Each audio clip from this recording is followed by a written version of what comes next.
यो everyone, कैसे हो तुम सब लेजेंड्स? देखो यार, मैंने अपनी सारी वीडियोस में देखा है कि तुम लोग वीडियो को हाइप और सपोर्ट नहीं करते। काफी बुरा लगता है।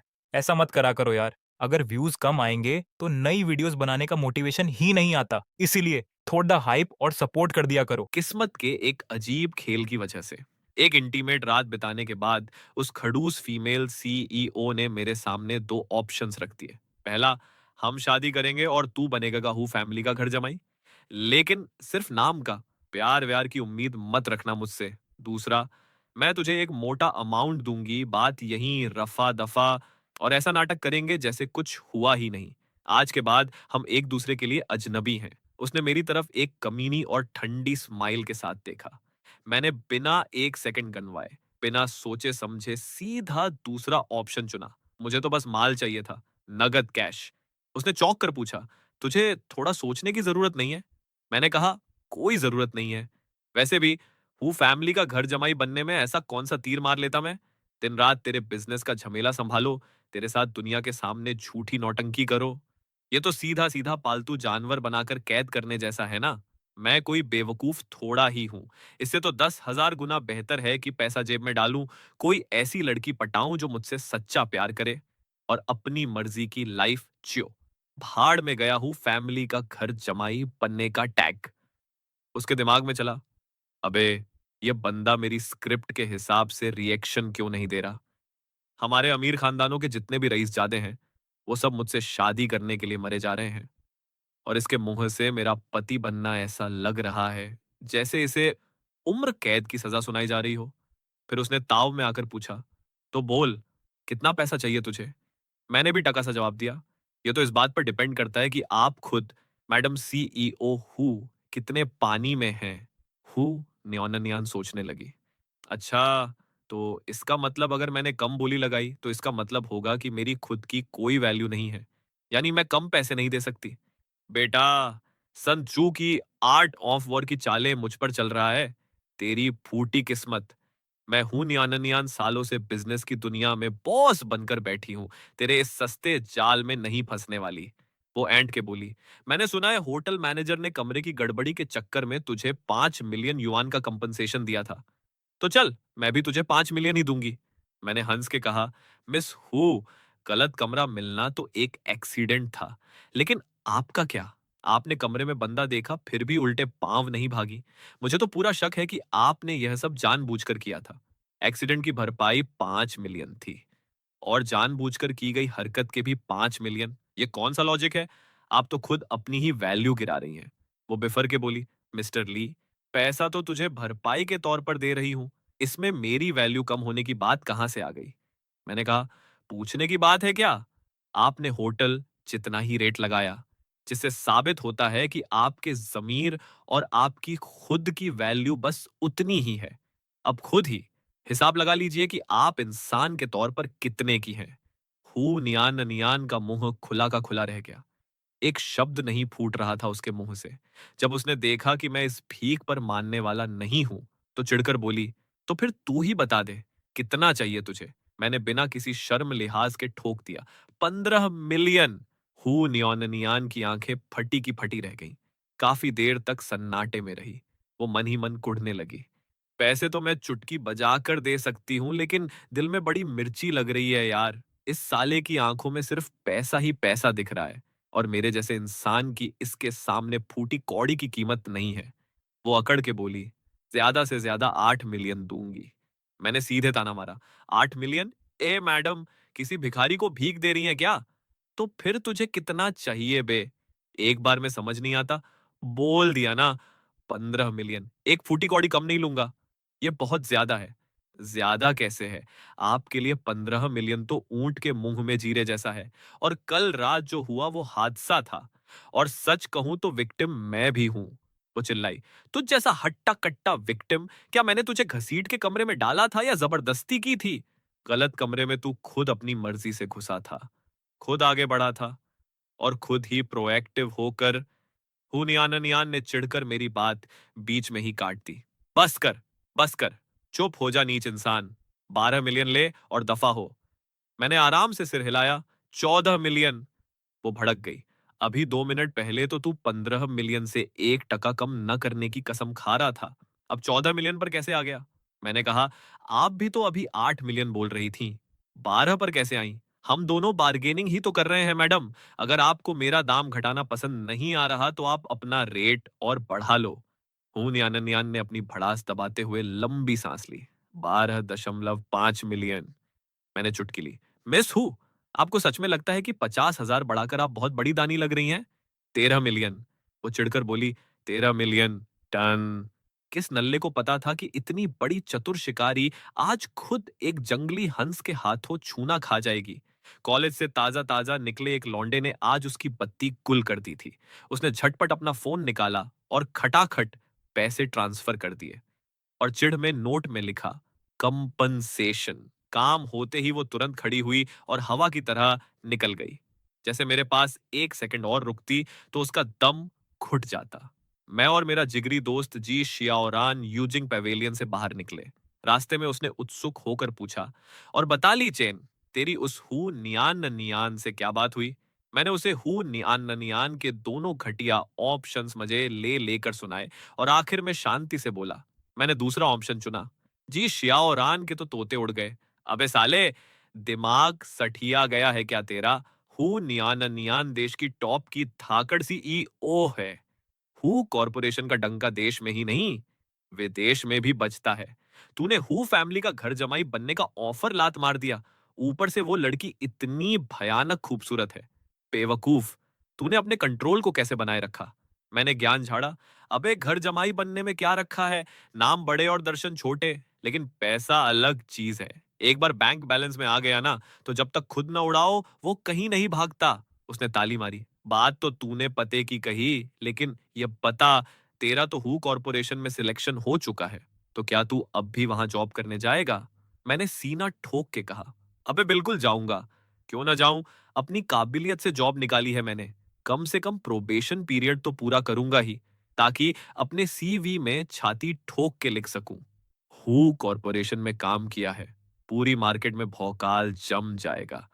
अबे तो तुझे उस सबसे बड़ी मैडम यानी हु नियान नियान से टकराने का डर नहीं लग रहा? डर किस बात का बे? हमारी तो डील हुई थी ना कि टकराए भी तो अनजान बनेंगे। वो ठहरी कंपनी की सबसे बड़ी बॉस और मैं असिस्टेंट डिपार्टमेंट का एक छोटा मोटा कीड़ा। इतनी आसानी से थोड़ी ना आमना सामना हो जाएगा हमारा। जी श्याओरान हंसा। ली चैन, तेरा जिगरा और सोच सच में बहुत बड़ी है यार। मेरे बस का तो ना होता। मैंने कॉलर उठाकर कहा, बेटा, ये मेरी दादी की दी हुई संस्कारी परवरिश का फल है। हम दोनों थोड़ी देर और बकबक करते रहे और फिर अपने अपने रास्ते निकल चलिए। मैं टहलता हुआ अपने किराए के छोटे से कमरे में पहुंचा। घर पहुंचते ही सबसे पहले बाथरूम में घुसकर नहाया। जब मैंने अपने जिस्म पर लाल लाल निशान देखे तो शर्म के मारे मेरे कान तुरंत गर्म हो गए। अबे यहू नियान नियान भी ना। ली चेन, गांठ बांध ले। शराब सब गुड़ गोबर कर देती है। आज के बाद अगर तूने शराब को हाथ भी लगाया ना, तो तू पक्का कुत्ता है। नहाने के बाद मैं सीधा बिस्तर पर धड़ाम से गिरा। कल सुबह सुबह हु कॉरपोरेशन में रिपोर्ट जो करना था। दिल में एक पल को ख्याल आया, अगर सच में हूं नियान नियान सामने आ गई तो? अबे हटा, क्या फालतू का ओवरथिंक कर रहा हूं? हूं नियान नियान। तेरे लिए यही अच्छा होगा कि तू मुझे देखकर अनपढ़ों की तरह अनजान बनी रहे। अगर ऑफिस में गलती से भी मेरी तरफ एक नजर घुमाई ना, तो ऐसा रायता फैलाऊंगा कि तुझे असली जिल्लत का एहसास हो जाएगा। मैं शाम तक घोड़े बेचकर सोता रहा। फिर उठकर अलमारी में हाथ पांव मारे। एक इंस्टेंट नूडल्स का डिब्बा मिला, तो पानी उबालकर नूडल्स बना लिए। 3 मिनट बाद गरम गरम नूडल्स का कटोरा उठाकर अपनी टेबल पर ले आया। प्रोबेशन पीरियड 3 महीने का है और लेट आने पर आधे दिन की सैलरी कट जाती है। बाप रे! ठूंसने के बाद मैंने आधे घंटे तक कंपनी की एम्प्लॉय हैंडबुक चाटी। रात 9 बजे तक मुझे फिर से नींद आने लगी, क्योंकि कल रात की थकान और नींद का कोटा अभी पूरा नहीं हुआ था। अगले दिन मेरी आंख बड़ी जल्दी खुल गई। अबे तेरी की, हूँ न्यान न्यान, तू कोई वैम्पायर है क्या जो सपने में भी पीछा नहीं छोड़ रही? मैंने उठकर अपनी अलमारी खोली, कपड़े बदले और सीधा कंपनी की बिल्डिंग की तरफ निकल पड़ा। मैंने बिल्डिंग के बाहर एक लंबी सांस ली। ली चैन, आज से तू ऑफिशियली वो कॉर्पोरेशन का एम्प्लॉय है। उस नाम की औरत से तेरा दूर दूर तक कोई लेना देना नहीं है। यह सोचकर मैं स्टाइल से मेन गेट के अंदर घुस गया। डायरेक्टरी बोर्ड के सामने खड़े होकर मैंने एचआर डिपार्टमेंट का पता देखा, लिफ्ट पकड़ी और ऊपर पहुंचकर एचआर का कमरा ढूंढ लिया। थोड़ी ही देर में फॉर्मेलिटीज पूरी की और अपॉइंटमेंट लेटर पर साइन ठोक दिए, लेकिन साइन करते ही मुझे फरमान मिला कि सीधा 36वां फ्लोर पर जाकर प्रेसिडेंट ऑफिस को सपोर्ट करो। मैंने हकबकाकर पूछा, अरे सुनिए, 36वां फ्लोर तो मैडम सीईओ हु का इलाका है ना?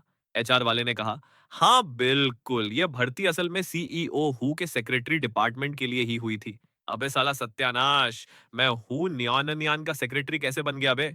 मैंने मासूम सा मुंह बनाकर गुजारिश की। सुनिए, मुझे बचाने का कोई रास्ता है क्या? मुझे किसी और मैनेजर के नीचे भेज दो ना, मुझे कोई एक्सपीरियंस नहीं है, कहीं मैं रायता ना फैला दूं।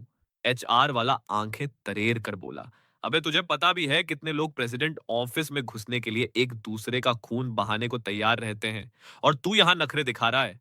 अरे नखरे नहीं दिखा रहा, मुझे सच में डर लग रहा है। अबे डर किस बात का? सेक्रेटरी बन रहा है, कोई इंडिया पाकिस्तान के बॉर्डर पर जंग लड़ने थोड़ी जा रहा है। वैसे भी तुझ जैसे नए नवेले बंदे को सिर्फ छोटे मोटे चाय पानी और फाइल्स इधर उधर करने के काम मिलेंगे। तुझे सीईओ की शक्ल तक देखने को नहीं मिलने वाली। उनके साथ डायरेक्ट काम करने का मौका तो कंफर्म होने के बाद मिलता है। चलो बढ़िया है, शक्ल नहीं दिखेगी तो सुकून रहेगा। भले ही मैंने माल जेब में डालकर अजनबी बनने का प्रॉमिस किया था, लेकिन फिर भी सामने आ जाती तो माहौल बड़ा अजीब हो जाता। मैंने कहा, जी ठीक है, मैं अभी तुरंत ऊपर निकलता हूँ। एचआर वाले बंदे ने मेरी तरफ देखकर जोड़ा, ऊपर पहुंचते ही सीधे टीम लीडर सांग से मिलना। जी, थैंक यू सर। 36वां फ्लोर पर पहुंचकर मैंने प्रेसिडेंट ऑफिस का वर्क एरिया ढूंढ निकाला। हेलो, मैं नया एम्प्लॉय ली चेन हूँ। एचआर ने मुझे प्रेसिडेंट ऑफिस में रिपोर्ट करने भेजा है। एक बंदा अकड़ कर खड़ा हुआ। मैं सांग तियान जी हूँ, प्रेसिडेंट ऑफिस का टीम लीडर। तेरी डेस्क वो कोने में है।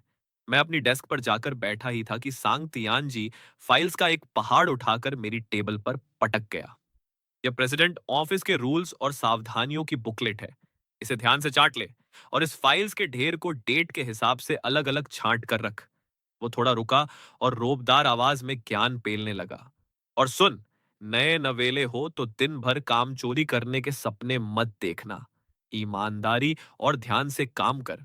कुछ समझ ना आए तो अपने सीनियर्स के पैर पकड़कर पूछ लेना। मैंने उस सांग तियानजी को ऊपर से नीचे तक देखा। मुझे पहली नजर में ही समझ आ गया कि यह बंदा बड़ा चालाक और खूसट किस्म का है। मैंने फाइल्स के पहाड़ को देखा और लंबी सांस खींचकर बोला, जी समझ गया। सांग तियानजी 2 कदम आगे बढ़ा, फिर मुड़कर मुझे घूरते हुए बोला, और हाँ, मैडम सीईओ का केबिन उस गलियारे के आखिरी कोने में है। बिना किसी काम के वहां भटकने की हिम्मत मत करना। अगर कोई काम होगा तो मैं खुद तुझे आवाज लगा लूंगा। हाँ, मेरी भी कोई मरी नहीं जा रही वहां जाने के लिए। भगवान करे मुझे कभी वहां न जाना पड़े। जैसे ही सांग तियानजी दूर गया, मैंने राहत की सांस ली और धीरे से बड़बड़ाया, चलो, ये तो बहुत बढ़िया हो गया। उधर केबिन के अंदर दुश्मनों का आमना सामना तो होना ही था। हु नियान नियान अपनी चेयर पर टेक लगाकर बैठी सोच रही थी कि ऐसा हैंडसम और स्मार्ट दिखने वाला लड़का इतना जहरीला और कड़वी जुबान वाला कैसे हो सकता है, जो सिर्फ लोगों की बोलती बंद करने के लिए ही पैदा हुआ हो। सुबह के 10:30 बज चुके हैं। क्या वो साला आज काम पर आ भी रहा है या नहीं? वैसे तो उसे मेरे डर से मुंह छुपाकर दूर रहना चाहिए था, लेकिन जिस तरह की खोपड़ी का वो सिर फिरा है, कुछ कह नहीं सकते। यह सोचते ही उसने इंटरकॉम का बटन दबाया। लिन शियाओ, तुरंत अंदर आओ। 1 मिनट के अंदर दरवाजे पर दस्तक हुई और लिन शियाओ अंदर घुसा। मैडम सीईओ, मेरे लिए क्या हुक्म है? कंपनी ने अभी एक नया असिस्टेंट हायर किया था ना, जाकर चेक करो कि वो बंदा ड्यूटी पर आया है या नहीं। लिन शियाओ मन में चौंका। अबे बड़ा अजीब है, मैडम को कब से एक छोटे मोटे असिस्टेंट के आने जाने की इतनी फिक्र होने लगी। जी मैडम, मैं अभी जाकर पता लगाता हूँ। रुकने को कहा मैंने। लिन शियाओ। लिन शियाओ मुड़ा। उसकी शक्ल पर साफ लिखा था, मुझे पता था दाल में कुछ काला है। हूं नियान नियान थोड़ी हिचकिचाई और बोली, बस इतना कंफर्म करना कि वो आया है या नहीं। उस नए बंदे को कानो कान खबर नहीं होनी चाहिए, और न ही किसी और को पता चले कि मैंने तुझे भेजा है। लिन शियाओ के अंदर का गॉसिप का कीड़ा जोर जोर से कुलबुलाने लगा। जी मैडम, बिल्कुल समझ गया। वो मुड़ा और केबिन से बाहर निकल गया। सांग तियानजी वहां फाइल्स देख रहा था।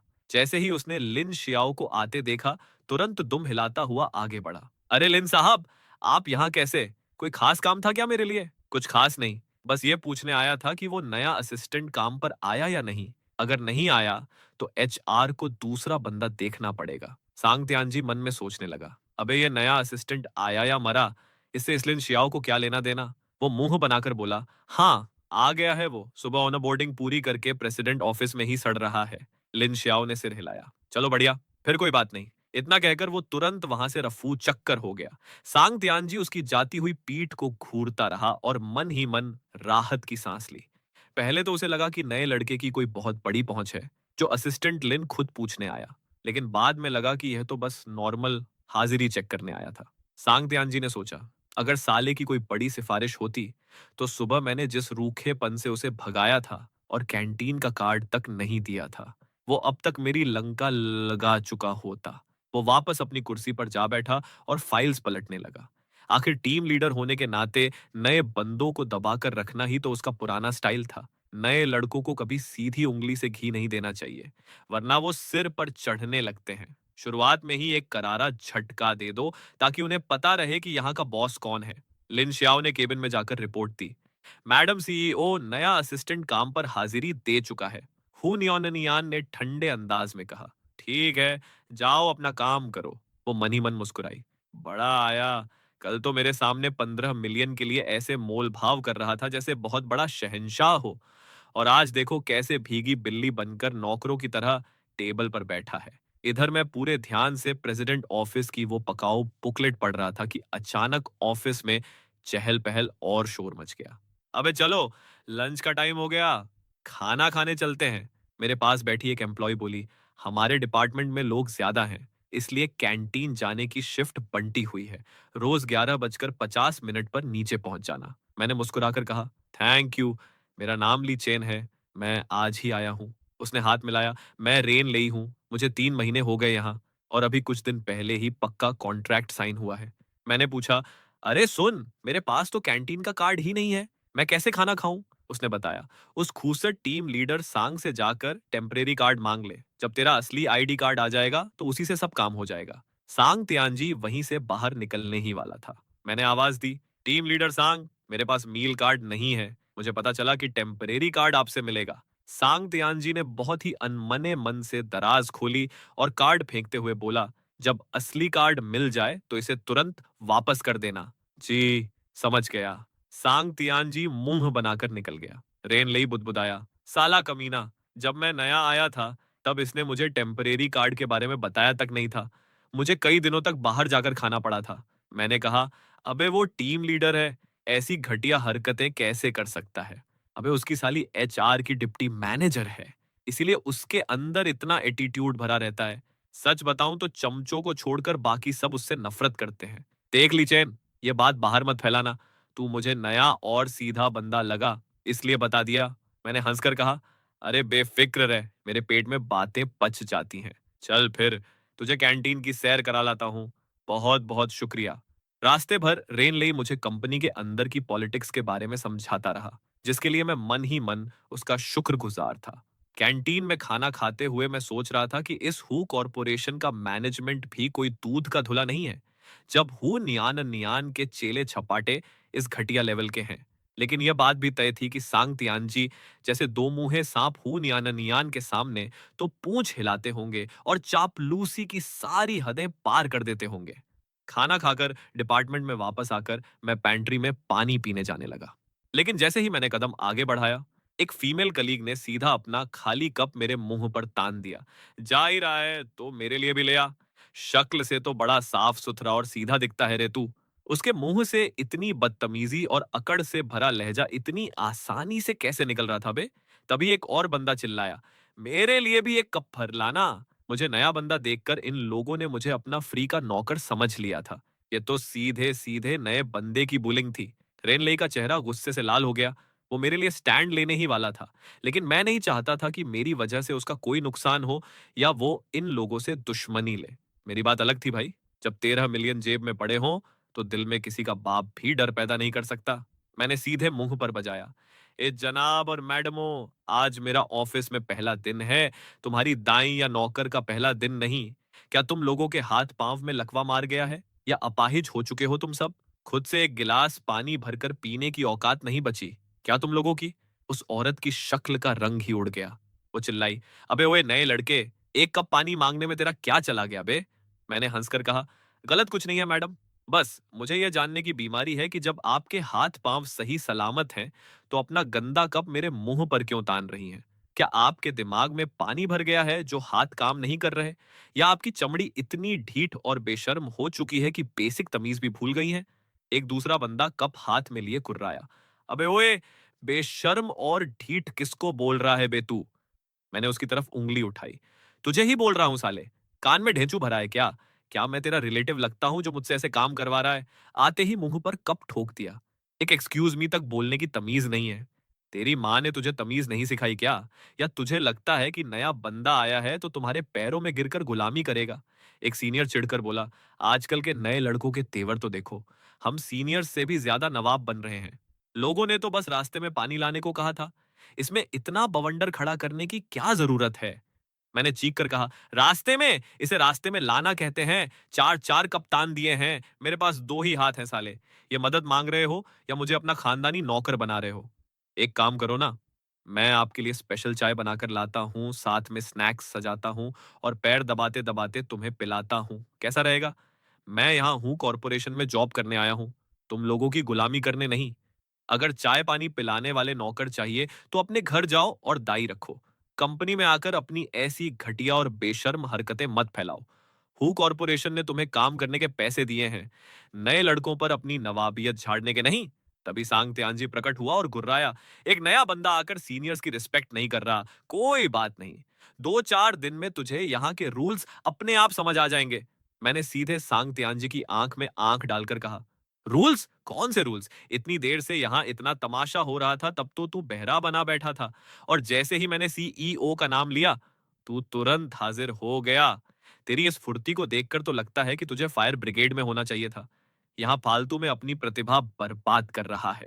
उसी वक्त बाहर गलियारे में हु नियान नियान और लिन शियाओ प्रेसिडेंट ऑफिस के पास से गुजर रहे थे। तभी उन्हें अंदर से भयानक चिल्लाने की आवाजें सुनाई दी। पहले तो वो बिना ध्यान दिए आगे बढ़ने वाली थी, लेकिन अगले ही पल सीईओ शब्द उसके कानों में जोर से गूंजा। मेरी कड़क आवाज पहचानते ही हु नियान नियान के कदम वहीं थम गए और वो बाहर खड़ी होकर अंदर का पूरा ड्रामा सुनने लगी। सांग तियानजी गुस्से में कांपते हुए बोला, तू तू बहुत ज्यादा बदतमीज और घमंडी है। मैंने चीख कर कहा, मैं घमंडी हूं? ए टीम लीडर के नाम पर धब्बे। जब यह पुराने लोग मिलकर नए बंदे को परेशान कर रहे थे तब तू कहां छुपा बैठा था? इन तीनों ने मिलकर मेरे मुंह पर कप ठोक दिए और मुझे अकेले पानी भरने पर मजबूर कर रहे थे। तब तेरी ईमानदारी कहां घास चरने गई थी? और अब जब मैं सीईओ से इस बात का हिसाब मांगने की बात कर रहा हूं तो तू बीच में कूदकर मुझ पर सीनियर्स से पंगा लेने का इल्जाम लगा रहा है। टीम लीडर सांग, तेरी मैनेजमेंट करने की औकात और इंटेंशन दोनों ही पूरी तरह से सड़ी हुई हैं। सांग त्यांजी चिल्लाया, ली चेन, एक नया बंदा होने के नाते अगर लोगों ने तुझसे पानी मांग लिया तो तुझे क्या तकलीफ है बे? कौन सा नया बंदा इस दौर से नहीं गुजरता? तू अकेला कौन सा नवाब का बच्चा है जो इतने नखरे दिखा रहा है? मैंने एक कदम आगे बढ़ाकर उसकी छाती पर उंगली धराई। हाँ, हूं मैं नवाब का बच्चा। तो क्या उखाड़ लेगा? क्या नया बंदा आते ही तुम लोगों का गुलाम बन जाता है? क्या यह घटिया रूल हूं कॉरपोरेशन की हैंडबुक में लिखा है या यहाँ की दीवारों पर छापा गया है? चल फिर, क्या मैं अभी जाकर मैडम सीईओ हु से पूछूं कि क्या उन्हें इस नीच रूल के बारे में पता है? मेरे पहले ही दिन तुम लोगों ने मुझे इतना बड़ा सबक सिखा दिया। अब समझ आया कि हु कॉरपोरेशन का असली कल्चर क्या है। नए लड़कों को प्रताड़ित करना और उन्हें परेशान करना। पहले मुझे लगता था कि हु कॉरपोरेशन बहुत महान कंपनी है, लेकिन आज पता चला कि यहाँ का मैनेजमेंट इतना घटिया है और एम्प्लॉयज का लेवल इतना कचरा है। वैसे मैडम सीईओ के राज में ऐसी ही कंपनी होगी ना? जैसी मालकिन वैसी कंपनी, दोनों के दोनों अंदर से पूरी तरह सड़े हुए। बाकी एम्प्लॉयज तो इस ताने का मतलब नहीं समझे। लेकिन बाहर खड़ी हुई नियान नियान को एक एक शब्द सीधे मिर्ची की तरह लगा। उसका चेहरा गुस्से के मारे एकदम पीला पड़ गया। पीछे खड़ा लिन शियाओ तो अपनी हंसी रोकते रोकते मर गया। हा हा हा, बंदे ने सीधे सीईओ को ही सड़ी हुई बोल दिया। जब सांग तियानजी ने मुझे कंपनी और सीईओ की धज्जियां उड़ाते सुना, तो उसकी डर के मारे हवा निकल गई कि कहीं बात ऊपर न पहुंच जाए। इसलिए वो तुरंत थोड़ा नरमाई से बोला, अरे, अगर तुझे सहकर्मियों के लिए पानी नहीं लाना तो मत ला। बात को इतना तूल देकर राई का पहाड़ क्यों बना रहा है? मैंने जोर से ठहाका मारा। वाह सांग साहब, कितनी आसानी से बोल दिया। अगर आज मैं चुप रहता और अपनी आवाज न उठाता, तो कल को मुझे तुम सब लोगों के लिए नाश्ता लेने भी दौड़ना पड़ता। एक टीम लीडर होकर तूने इन लोगों को रोकने की बजाय मुझे ही चुप रहने और सहने का ज्ञान पेल दिया। तो तेरे घटिया लॉजिक के हिसाब से जो प्रताड़ित हो रहा है, वो चुपचाप अत्याचार सहे तो समझदार, और अगर अपने हक के लिए लड़े तो राई का पहाड़। वाह बेज्ञानी। हून यान यान बाहर बिना किसी रिएक्शन के सब सुन रही थी। यह नया असिस्टेंट सच में बेहद निडर और खूंखार निकला। सहकर्मियों की क्लास लगाना तो ठीक था, लेकिन बीच में सीईओ को लपेटना, और वो भी इतनी सफाई से, बाप रे।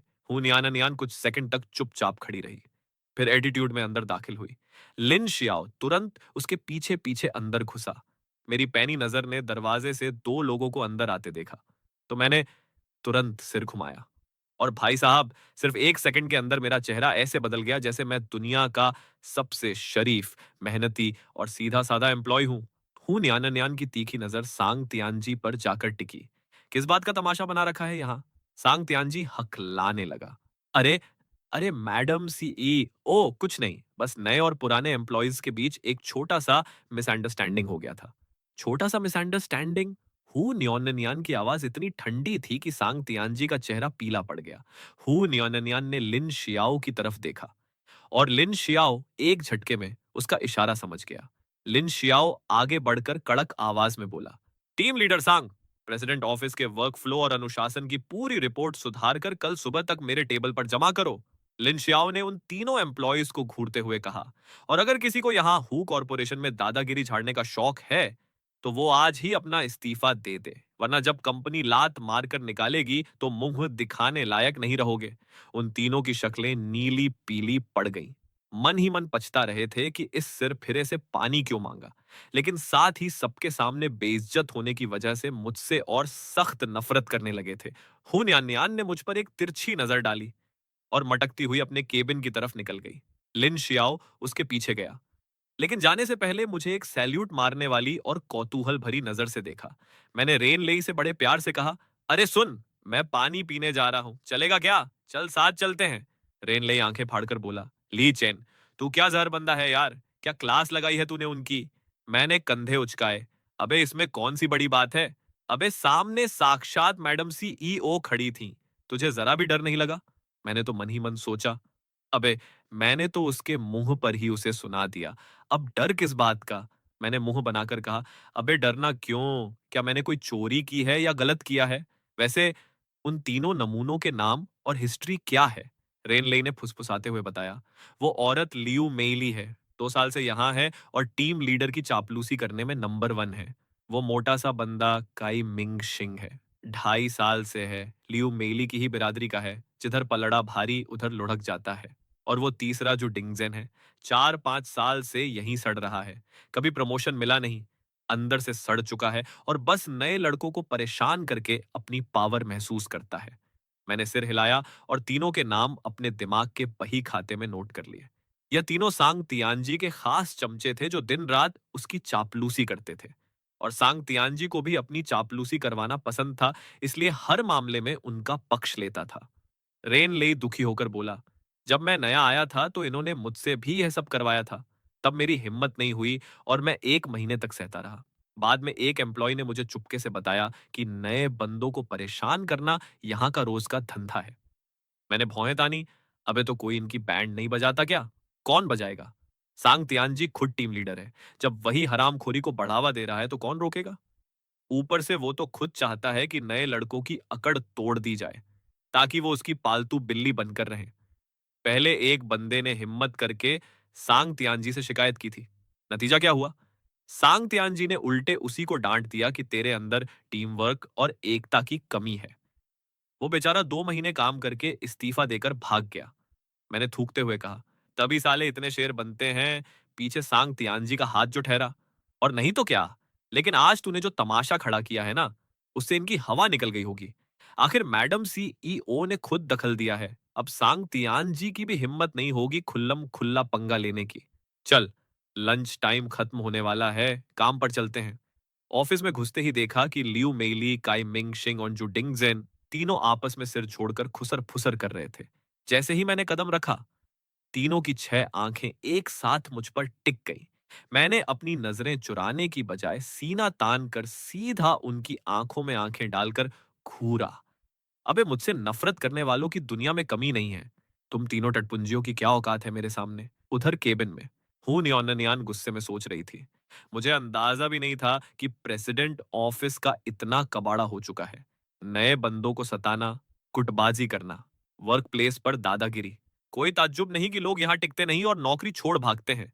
प्रेसिडेंट ऑफिस का काम सपोर्ट देना है, न कि किसी टीम लीडर का अपने चमचों के साथ मिलकर नए लड़कों का शोषण करना। हुन याननियान ने लिन शियाओ पर गुस्सा निकाला। तूने उस सांग तियानजी जैसे घटिया बंदे को टीम लीडर क्यों बनाया था? लिन शियाओ ने सिर झुकाया। मैडम सीईओ, मेरी गलती है। मुझसे सच में चूक हो गई।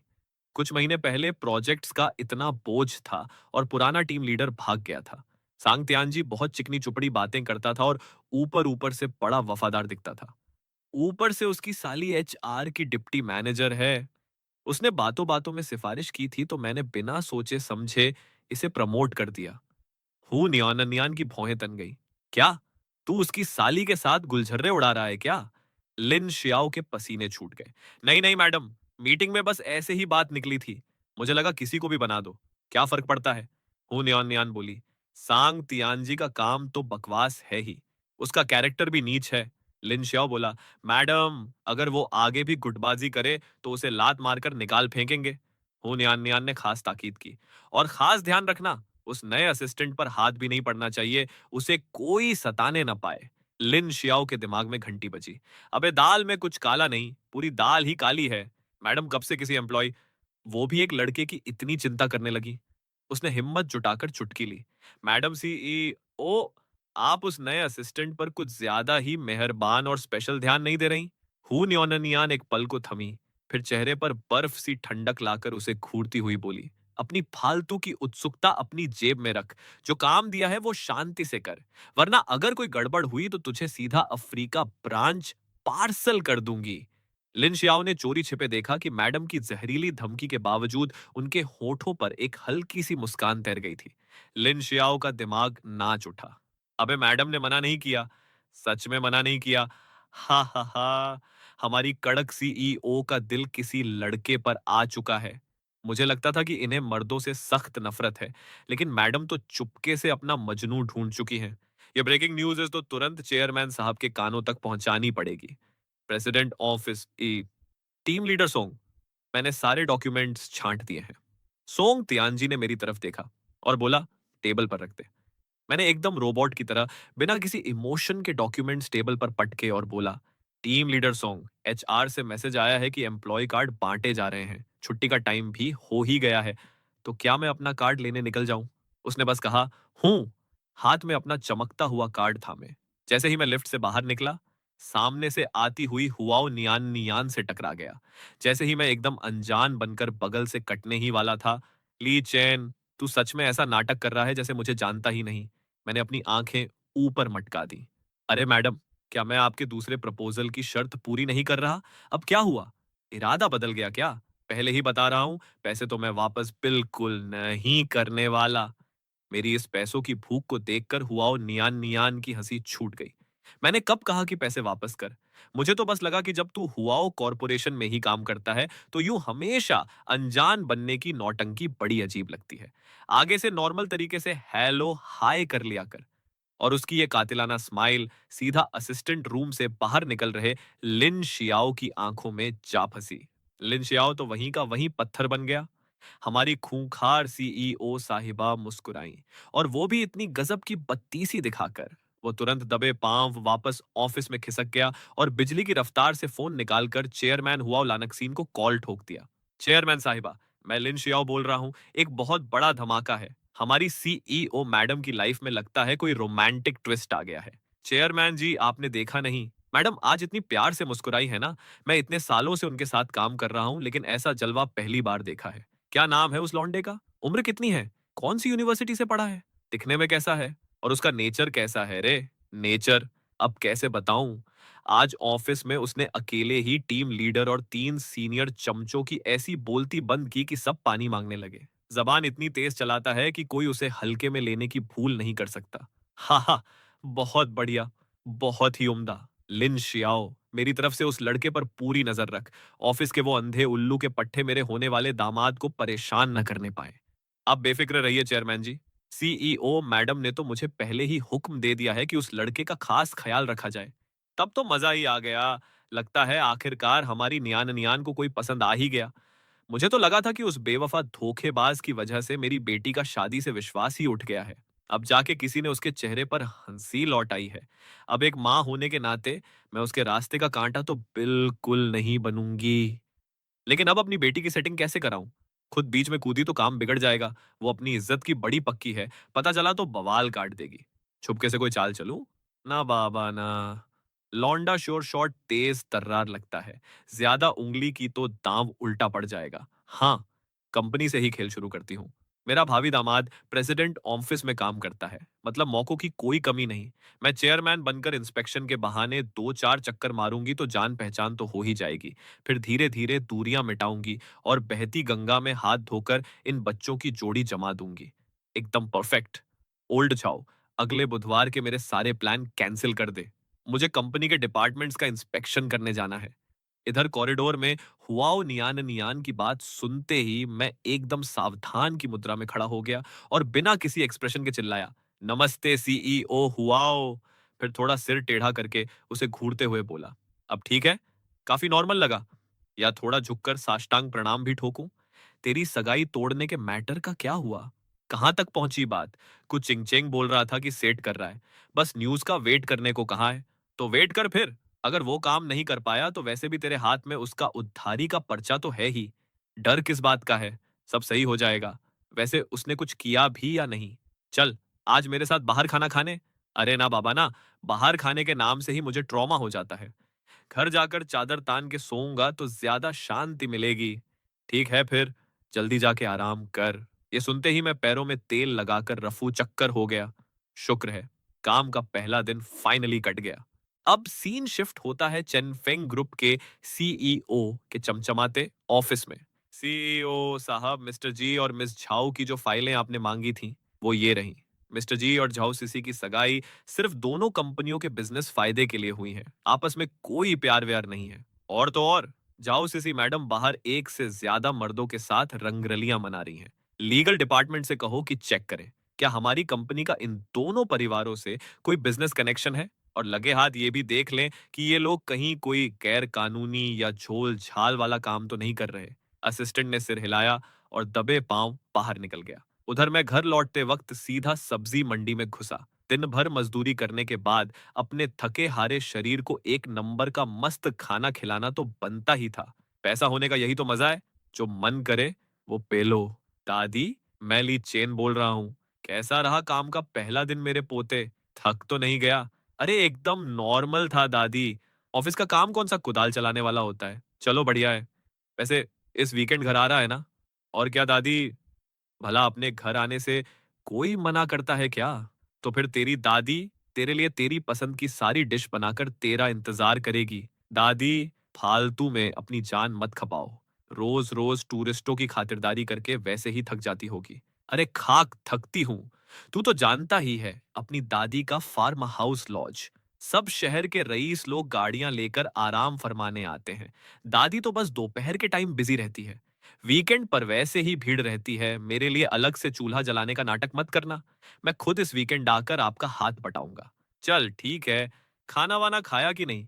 हाँ दादी, पेट भरकर दबा के खाया। बढ़िया है। टाइम पर ठूस लिया कर। काश दादी मेरे साथ शहर आकर रहने लगे तो गांव में अकेले इतनी घिसाई न करनी पड़े। इधर हमारी मैडम हुआओ नियान नियान जैसे ही अपने महल नुमा घर पहुंची। क्या हुआ रे? अपनी माँ को पहचानना भूल गई क्या? इतनी बड़ी हो गई फिर भी माँ की टांग खिंचाई करती है। हाँ सुन, आंटी झांग बोल रही थी कि अपने किसी दूर के भांजे से तेरी सेटिंग करानी है। मैंने तो हाँ कर दी है। जल्द ही तुम दोनों की डेट फिक्स कराती हूँ। मम्मी, मैंने हजार बार बोला है कि मुझे अभी शादी वादी के झमेले में नहीं पड़ना, फालतू का टेंशन मत लिया करो। सब मेरी ही गलती है रे। अगर तेरे उस निकम्मे बाप और मैंने घर में इतना गंद न मचाया होता तो आज तेरा शादी के नाम से यूं भरोसा न उठ गया होता। सब मेरी ही फूटी किस्मत है। लो, मैडम का रोना फिर शुरू हो गया।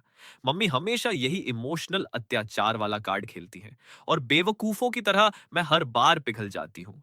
सच तो यह है कि उस जमाने में मम्मी ने झेला भी बहुत कुछ था। मम्मी, आपको तो पता ही है ना कि मुझे लड़कों में कोई हुआओ नियान नियान।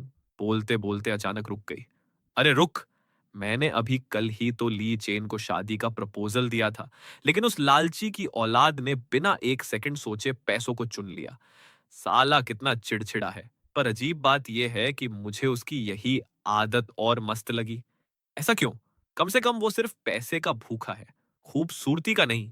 हमारे इस अमीर खानदान के अय्याश लौंडों से तो 10,000 गुना बेहतर है। अरे, मैं तुझसे बात कर रही हूँ। तू किस ख्याली दुनिया में खो गई? मम्मी, अगर आपके पास बहुत ज्यादा फालतू टाइम है ना, तो कंपनी का काम संभालो। सारा कचरा मेरे सिर पर मत फेंको। आप कैसी चेयरमैन हो जो पूरा काम छोड़कर घर में मक्खियां मार रही हो? जब तू छोटी थी तो क्या मैंने सब कुछ नहीं संभाला? अब तुझे बड़ा करके इस काबिल बना दिया है, तो जाहिर है सारा बोझ तुझे ही दूंगी। क्या तू चाहती है कि तेरी बूढ़ी माँ मरते दम तक घिसती रहे? हाय रे, मेरी प्यारी बेटी तो अब बिल्कुल ठंडी पड़ गई। मम्मी, जब तक आप मुझे इन अंधे अंधे ब्लाइंड डेट्स पर नहीं धकेलोगी, आप जो कहोगी मैं करूंगी। बस मेरी एक शर्त है। ओके? ये बात तूने खुद बोली है। ठीक है, तो 2 महीने के अंदर अंदर तुझे अपनी पसंद का कोई लौंडा ढूंढना होगा और उसे घर लाकर मुझसे मिलाना होगा। मम्मी, ये भी तो एक तरह से जबरदस्ती ब्लाइंड डेट पर भेजने जैसा ही हुआ ना। अगर तू राजी नहीं हुई तो कल ही आंटी झांग से कहकर उस लौंडे को सीधा हुआ कॉर्पोरेशन के ऑफिस में बुलवा लूंगी, ताकि पूरी कंपनी के सामने तेरी लाइव ब्लाइंड डेट हो सके।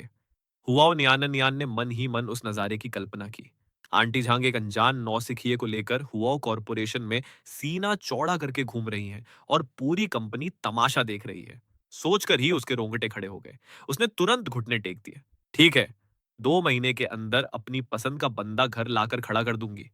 अरे कौन सी बड़ी बात है? टाइम आने पर पैसे देकर किसी को भी भाड़े पर हायर कर लूंगी। वो ली चेन पैसों के लिए तो मरता ही है ना। वो तो एक टांग पर हाँ बोल देगा। ये हुई ना मेरी शेरनी। वैसे सुन, तेरे बाप का वो हरामी नाजायज बेटा तेरे पीछे पड़ा हुआ है। जरा बच के रहना, कहीं तेरे खिलाफ कोई घटिया चाल ना चल दे। मुझे सब पता है। थोड़े दिन पहले वो खुद को मेरा भाई बताकर ऑफिस आया था। मैंने सिक्योरिटी से कहकर धक्के मारकर बाहर निकलवा दिया। साले को अपनी औकात ही नहीं पता। और सबसे मजेदार बात बताऊं, 2 दिन पहले आपके नाम निहाद पतिदेव का फोन आया था। बड़े हमदर्द बनकर मेरी शादी की चिंता जता रहे थे और बोल रहे थे कि उनका नाजायज बेटा हर मामले में नंबर 1 है। साफ दिख रहा है कि साले अभी भी हुआ कॉर्पोरेशन पर डोरे डाल रहे हैं। इसीलिए तो कह रही हूं, संभल कर रहे। हुआ वो नियाना नियान का चेहरा गुस्से से लाल हो गया। अगर उन्होंने मेरे खिलाफ कोई नीच हरकत करने की हिम्मत की तो मैं उनकी ऐसी वाट लगाऊंगी कि नानी याद आ जाएगी। अपनी बेटी की अक्ल ठिकाने देखकर हुआओ लानक्सिन बोली, चल छोड़, उन कचरा लोगों का नाम लेकर मूड खराब मत कर। हाथ मुंह धो और चल ठूंसने बैठते हैं। अगले ही दिन मैं एकदम फुल जोश में ऑफिस पहुंचा। हमेशा की तरह सिर्फ रेन लेई ने मुझे देखकर हेलो बोला। इतने में वो खूसट सोंग तियानजी सीना फुलाकर मेरे पास आया। ये फाइलें ले जा और प्रोजेक्ट डिपार्टमेंट में पटक के आ। मैंने सिर हिला दिया। चलो बढ़िया है। फाइलें पहुंचाने के बहाने थोड़ा बाहर टहल लूंगा। सीट पर सड़ने से तो अच्छा ही है। मस्त काम है। सोंग तियानजी को लगा कि मैं डर के मारे सुधर गया हूं, पर जब मैं वापस लौट कर आया तो उसने मेरे चेहरे को गौर से देखा। चेहरे पर न कोई थकान, न कोई चिड़चिड़ापन। ये देखकर उसकी हवा निकल गई। उसने अलमारी से धूल जमी फाइलों का एक मोटा पुलिंदा निकाला। इन सारे पेपर्स को डेट के हिसाब से और कैटेगरी वाइज सेट कर, और साथ ही इनकी एक एक फोटो कॉपी भी निकालकर बैकअप रख। याद रखना, छुट्टी होने से पहले काम खत्म हो जाना चाहिए। रेन लेई उसके दूर जाने का इंतजार करता रहा और फिर चिढ़कर बुदबुदाया, अबे ये फिजिकल पेपर्स खुद ही बैकअप हैं और कंप्यूटर में इलेक्ट्रॉनिक कॉपी पहले से पड़ी है, तो साला दोबारा फोटोकॉपी क्यों करवा रहा है? ये जानबूझकर तुझे परेशान कर रहा है। क्या ये कंपनी के कागजों की बर्बादी नहीं है? पूरी तरह से रिसोर्स का कबाड़ा। अबे, अगर तू काम के बहाने मुझसे पंगा लेगा ना, तो फिर मेरी घटियापंती का शिकार होने के लिए तैयार रह। मैं टॉयलेट जाने का नाटक करके अपनी सीट से उठा और बाहर निकल गया। सोंग तियानजी मन ही मन हरामीपन से मुस्कुराया। फिर भाग गया ना? अगर छुट्टी के टाइम तक काम नहीं हुआ, तो देख तेरा क्या करता हूं। मैं सीधा जाकर सीईओ साहिबा के दरवाजे पर पहुंचा और ठक ठक ठोक दिया। अंदर आओ। अंदर से हुआओ नियान नियान की कड़क आवाज आई। मैंने दरवाजा थोड़ा सा खोला और अपनी मुंडी अंदर घुसाकर चिल्लाया, नमस्ते सीईओ मैडम। मेरी अचानक आई आवाज से हुआओ नियान नियान चौंक गई और उसके हाथ से फाइल नीचे गिर गई। उसने दांत पीसते हुए एक लंबी सांस ली। लीचेन, तू पूरा अंदर आकर बात नहीं कर सकता क्या? मैं अंदर इसलिए नहीं आया क्योंकि मुझे लगा कहीं आपकी फर्श गंदी ना हो जाए। जो भी बात है, अंदर आ। मेरी फर्श तेरी चप्पलों से गंदी नहीं होने वाली। मैडम, मैं यहाँ कंपनी के रिसोर्स वेस्ट होने की एक बहुत ही संगीन शिकायत दर्ज कराने आया हूँ। Resource waste? जी हाँ, ये हरकत पूरी तरह से कागज, बिजली और मेरी कीमती मजदूरी की बर्बादी है। मुझे लगता है कि ये घटिया हरकत कंपनी के फंड्स को छूना लगा रही है। अरे, तो ऐसे छोटे-मोटे फालतू मामलों के लिए तू मेरे पास क्यों मुंह उठाकर आ गया? एडमिनिस्ट्रेशन या लॉजिस्टिक्स वालों के पास जाना चाहिए ना। सीईओ हुआओ, आपका ऐसा कहना बिल्कुल गलत है। एक छोटी सी चींटी भी बड़े से बांध में सुराख करके उसे डुबो सकती है। इसके बाद मैंने जो अपनी जबान की तोप खोली, लगातार 10 मिनट तक हुआओ नियान नियान को ऐसे ऐसे घटिया एग्जाम्पल ठोके कि पूछो मत। हुआओ नियान नियान का मुंह खुला का खुला रह गया और उसका सिर दर्द से फटने लगा। अबे साला, जो बोल रहा है उसमें लॉजिक तो है। कहीं हुआओ कॉरपोरेशन कल ही नीलाम तो नहीं हो जाएगी? जब उसने देखा कि मैं अब भी 2 घंटे और भाषण ठोकने के मूड में हूं, तो चिल्लाई, बस कर ढोंगी। अगर तूने एक शब्द और बोला तो मुझे रास्ते पर आना पड़ जाएगा। जब तू मेरे पास रोने आया ही है तो बता, तू क्या चाहता है कि मैं इसका क्या समाधान निकालूं? मुझे क्या पता आप क्या समाधान निकालोगी। मुझे लगा आप मुझे सिखाओगी कि काम कैसे करते हैं। तो फिर तू दौड़ता हुआ मेरे ही पास क्यों आया? क्योंकि आप ही अकेली ऐसी बंदी हो जिसे मैं जानता हूं, जिसका प्रेसिडेंट ऑफिस के इन खूंटों पर पूरा कंट्रोल है। अरे वाह! तो क्या मुझे इस बात पर आरती उतारनी चाहिए? तुझ जैसे को जानकर मुझे अपनी फूटी किस्मत पर रोना आ रहा है। भाग यहां से। मैं नहीं जानती, खुद संभाल। वाओ नियान नियान ने मुझे कुत्ते की तरह दुम दबाकर भागते हुए देखा और अपनी हंसी नहीं रोक पाई।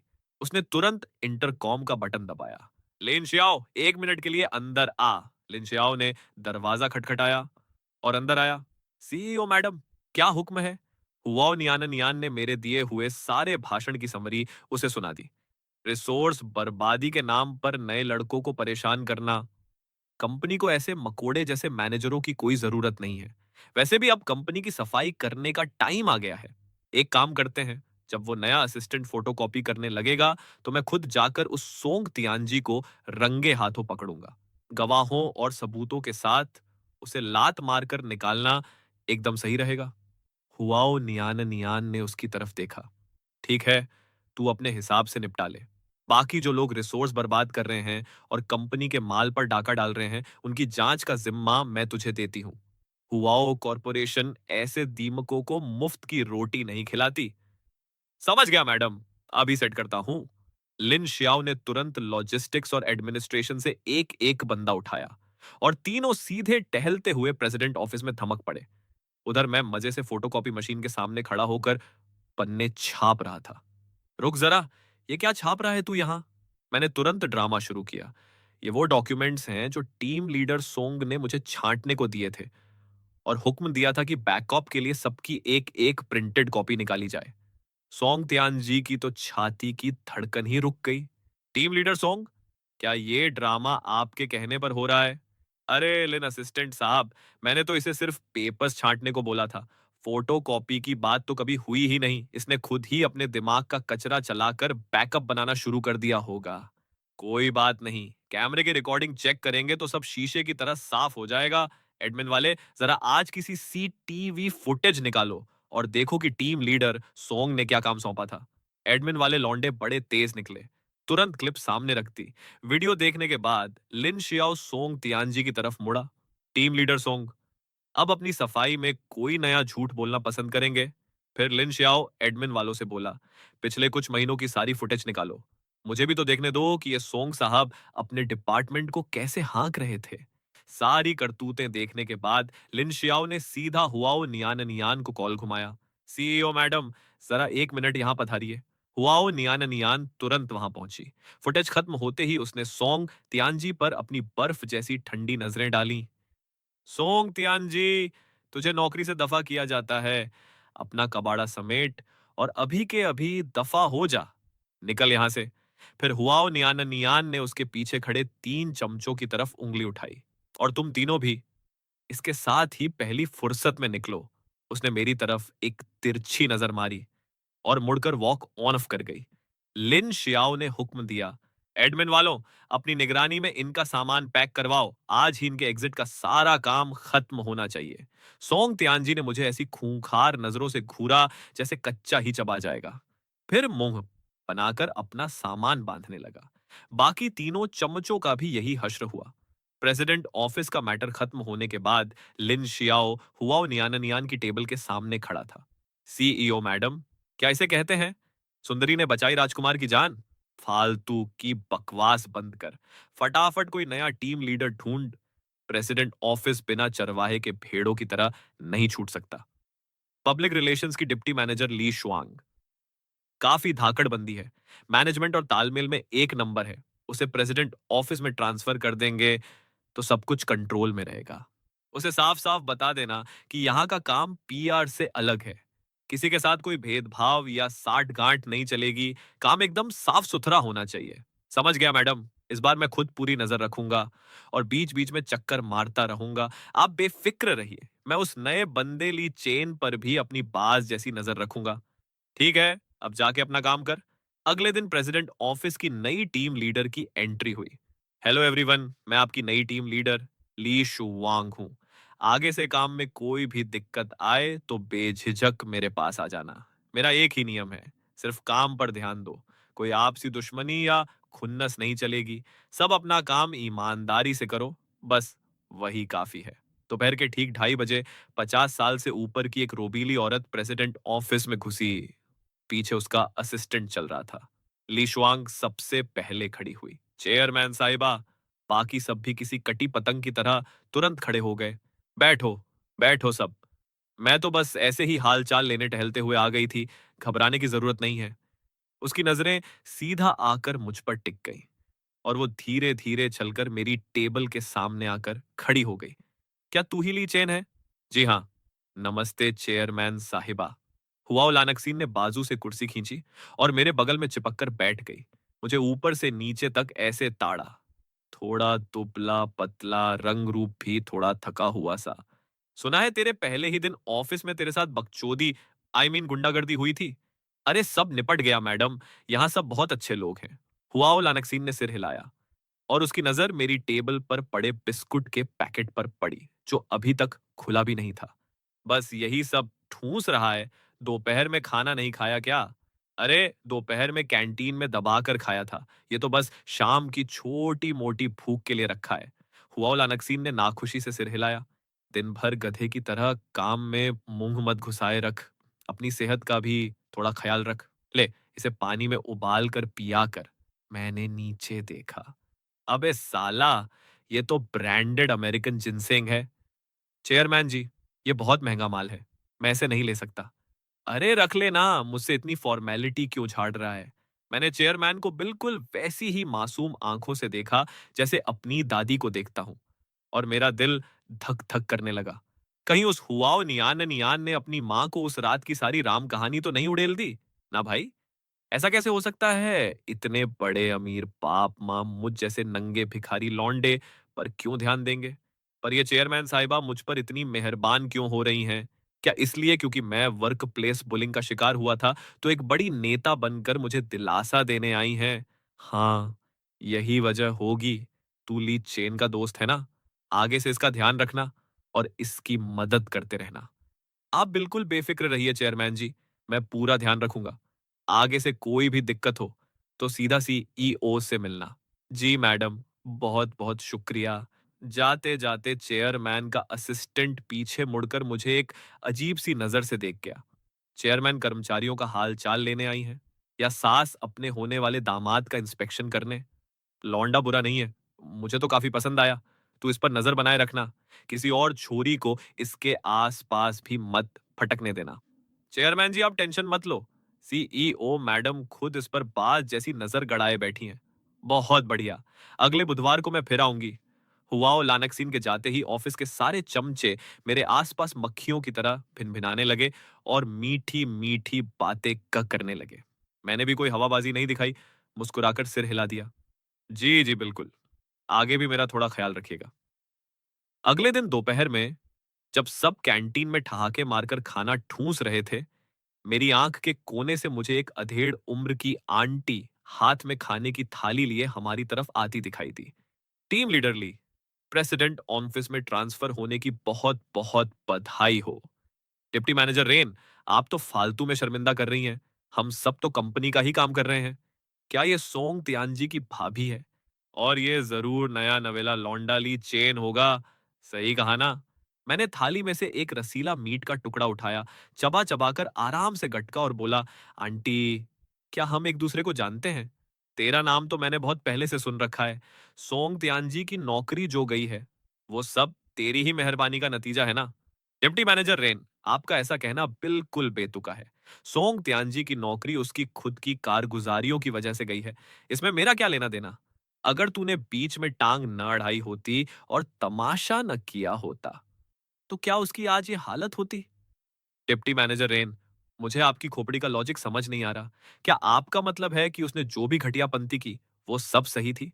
तू यहां फालतू की बातें बनाना बंद कर। मैं तुझे साफ बता दे रही हूं, तू अभी सिर्फ प्रोबेशन पर है। पक्का एम्प्लॉय बनना है तो एचआर के दरवाजे से ही होकर गुजरना पड़ेगा। ओहो! डिप्टी मैनेजर रेन, क्या आप मुझे खुलेआम धमकी दे रही हैं? कैसा रहेगा अगर मैं अभी सीधा सीईओ मैडम के ऑफिस में जाऊं और उनके और असिस्टेंट लिन के सामने आपकी इस धमकी का ढिंढोरा पीट दूं?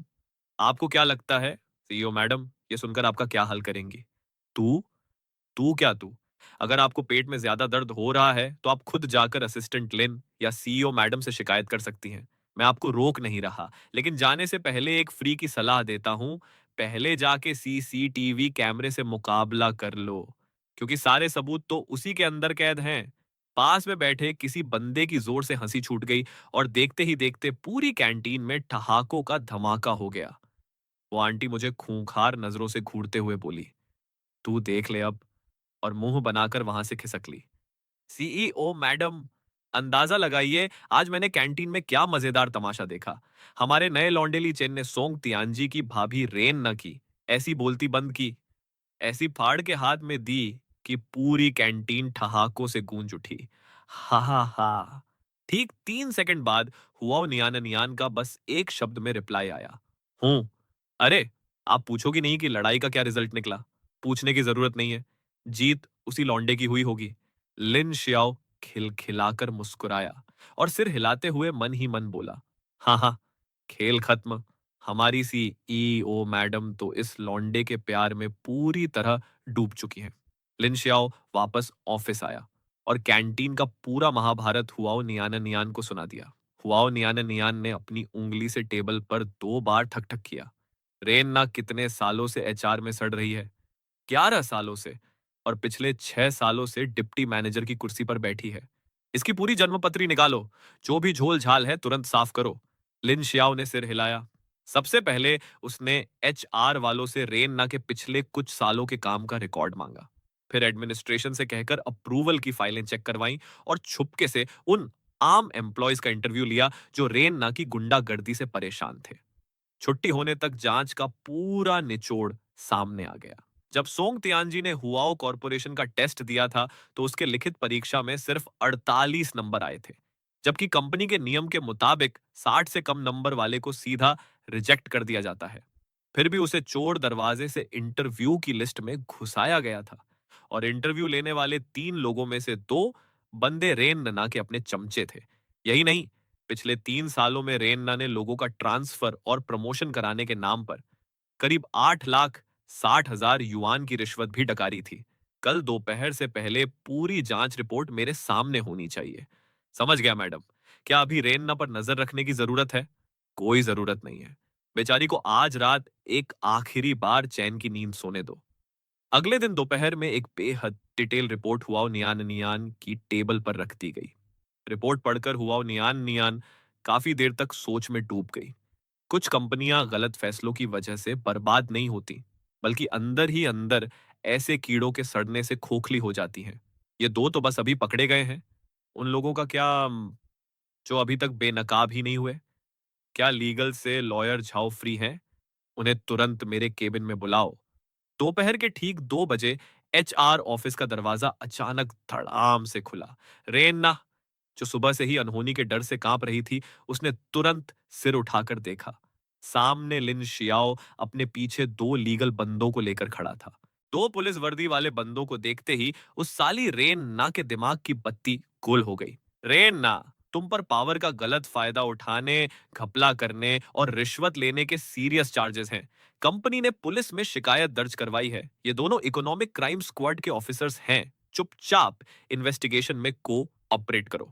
रेन्ना की कुर्सी पीछे खिसकी और सीधे फाइलिंग कैबिनेट से जा टकराई। असिस्टेंट लिन, ये जरूर कोई गलत फहमी है। लिन शियाओ ने गर्दन हिलाई। अबे, जो कांड तू इतने सालों से करती आ रही है, कंपनी के पास उन सबके पक्के सबूत हैं। अगर ज्यादा रोना आ रहा है तो इन दोनों पुलिस वालों के सामने अपना दुखड़ा रो। रेन्ना का चेहरा मौत जैसा पीला पड़ गया। पुलिस वालों ने आगे बढ़कर कहा, रेन्ना, हमारे साथ चलो। वो गिड़गिड़ाने लगी। असिस्टेंट लिन, अब मैं तो बस भटक गई थी। प्लीज मुझे मत ले जाने दो। अबे, अब बहुत देर हो चुकी है। बस थोड़ी ही देर में पूरी कंपनी के इंटरनल चैनल्स पर खबर आग की तरह फैल गई। अबे सुना क्या? एचआर वाली रेन्ना को रिश्वत लेने के चक्कर में पुलिस उठा के ले गई। सही हुआ साली के साथ। इसकी तो काफी टाइम से वॉट लगना बाकी थी। प्रेसिडेंट ऑफिस में रेन ले अचानक चिल्ला उठा, अबे तेरी की, सब लोग जल्दी से इंटरनल फोरम देखो। रेन ना पकड़ी गई। 8 लाख से ज्यादा की रिश्वत खाई थी। सब पोल खुल गई। अबे इतनी जल्दी? कल तक तो कैफेटेरिया में नवाब बनी घूम रही थी और आज सीधे जेल। इसको कहते हैं इंसिडेंट कर्म, ली चैन। अबे ये कहीं कल तेरे वाले कांड की वजह से तो नहीं हुआ? मैंने कहा, मेरा क्या लेना देना इससे? अगर ये खुद दूध की धुली होती तो इसके बाप के आने पर भी इसका कोई कुछ नहीं उखाड़ पाता। खुद ही हाथ काले किए थे, तो अब अपनी करनी भोग रही है। बात तो सही है, पर क्या जबरदस्त कोइंसिडेंस है। सीईओ मैम, आपको नहीं लगता रेन ना खुद ही अपने पैर पर कुल्हाड़ी मार बैठी? अगर वो कैफेटेरिया में आकर तमाशा ना करती और ली चेन को धमकी ना देती, तो हम उसकी कुंडली खंगालने का कष्ट ही नहीं करते। हुओ नियन ने कहा, जल्दी से पूरी कंपनी में ऑडिट शुरू करवाओ।